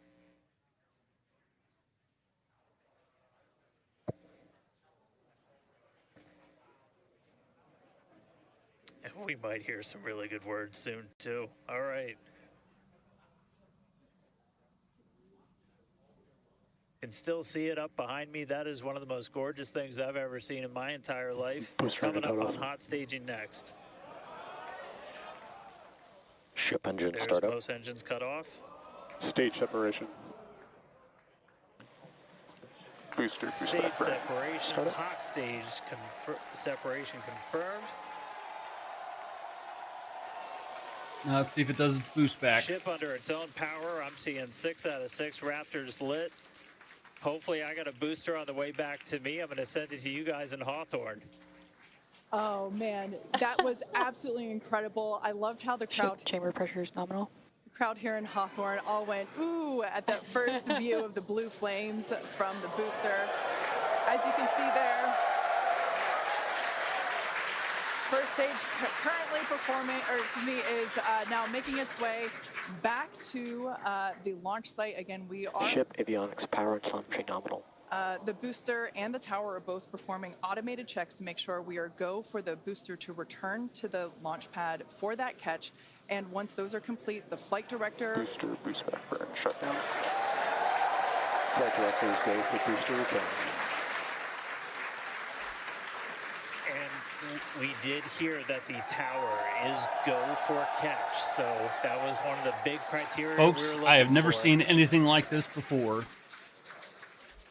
This view We'll here, wait to hear that the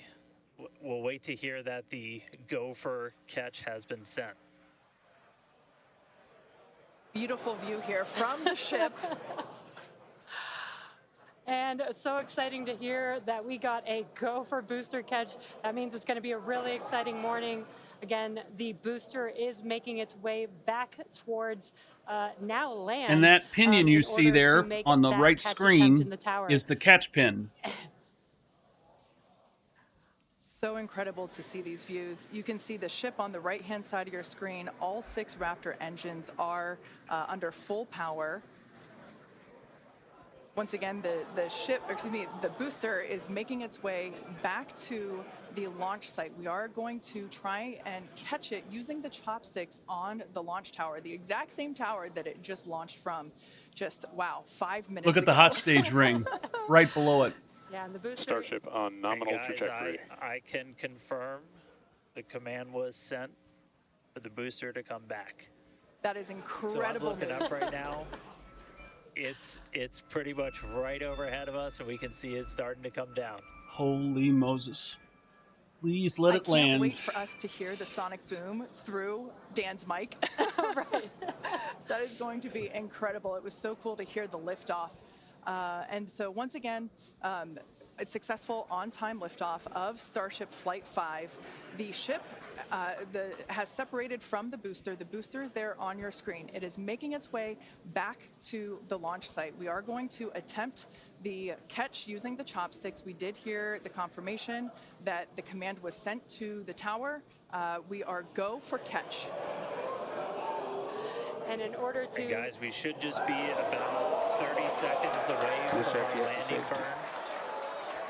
It's going to happen in 3 phases. We're going to land 13 engines, burn off all of that velocity. Oh, we can see it coming down through the plume. Booster coming in hot for booster catch. We're going to ignite 13 of those Raptor engines, and this view is incredible right now. You can see how fast this vehicle is moving on the left-hand screen. Landing burn has been ignited. We're now down to 3 Raptor engines. We can see those chopsticks now in view.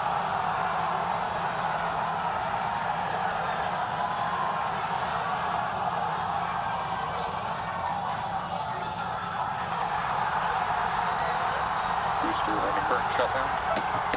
Megavilla has caught the booster.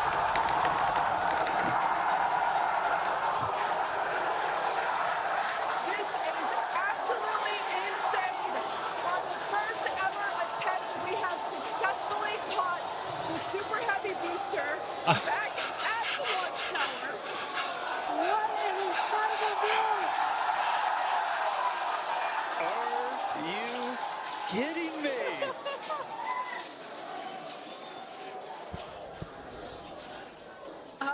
Dan, Wow. I don't know about you, but we're losing our stuff up Starship here. in terminal bed. Guys, Um, I'm sorry. wow. Like, even in this day and age, what we just saw, that looked like magic. Oh, wow. Dan, Wow. your view must have been insane. We are still going wild over here over this. Folks, this is a day for the engineering history books. This is a live view of the Super Heavy booster as it has just been successfully caught back at the very same Hey, launch Rocky. tower that it just came from. Dan, I love this. You are reflecting exactly what everybody else here in Hawthorne, except maybe a little bit more because you got to see it with your own eyes. How was that? Ship We engine got cut it. off. Well, I mean, like, I can't even describe that. Oh, by the way, ship, main engine cut off, ship's in orbit, but I am like shaking right now. That was... Yeah, this is not, Yeah, I mean, let's check in on ship. it's hard to believe that. Starship nominal orbit insertion. All right, exciting news there. It's hard to believe that, booster isn't the only excitement that we have today. Just confirmation there. A gorgeous view of planet Earth behind the ship. Saved. And it is now in the orbit that we expected it to.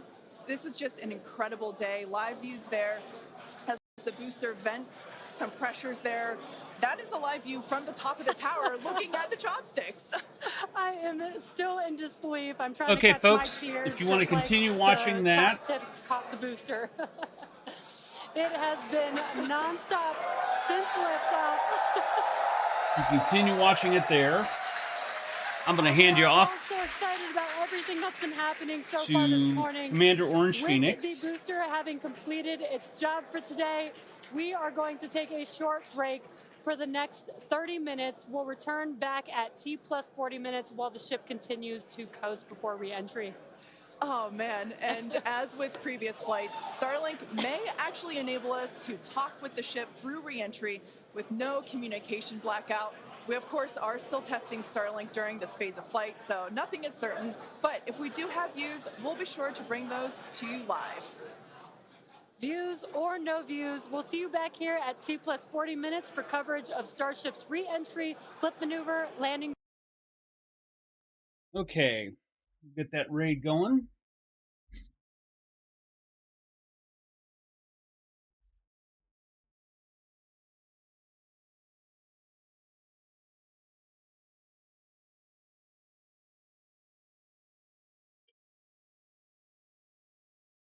Head on over there and let them know where you're coming from. I want to say thanks to everyone for being here. Hope you enjoyed the launch. And until next time, peace.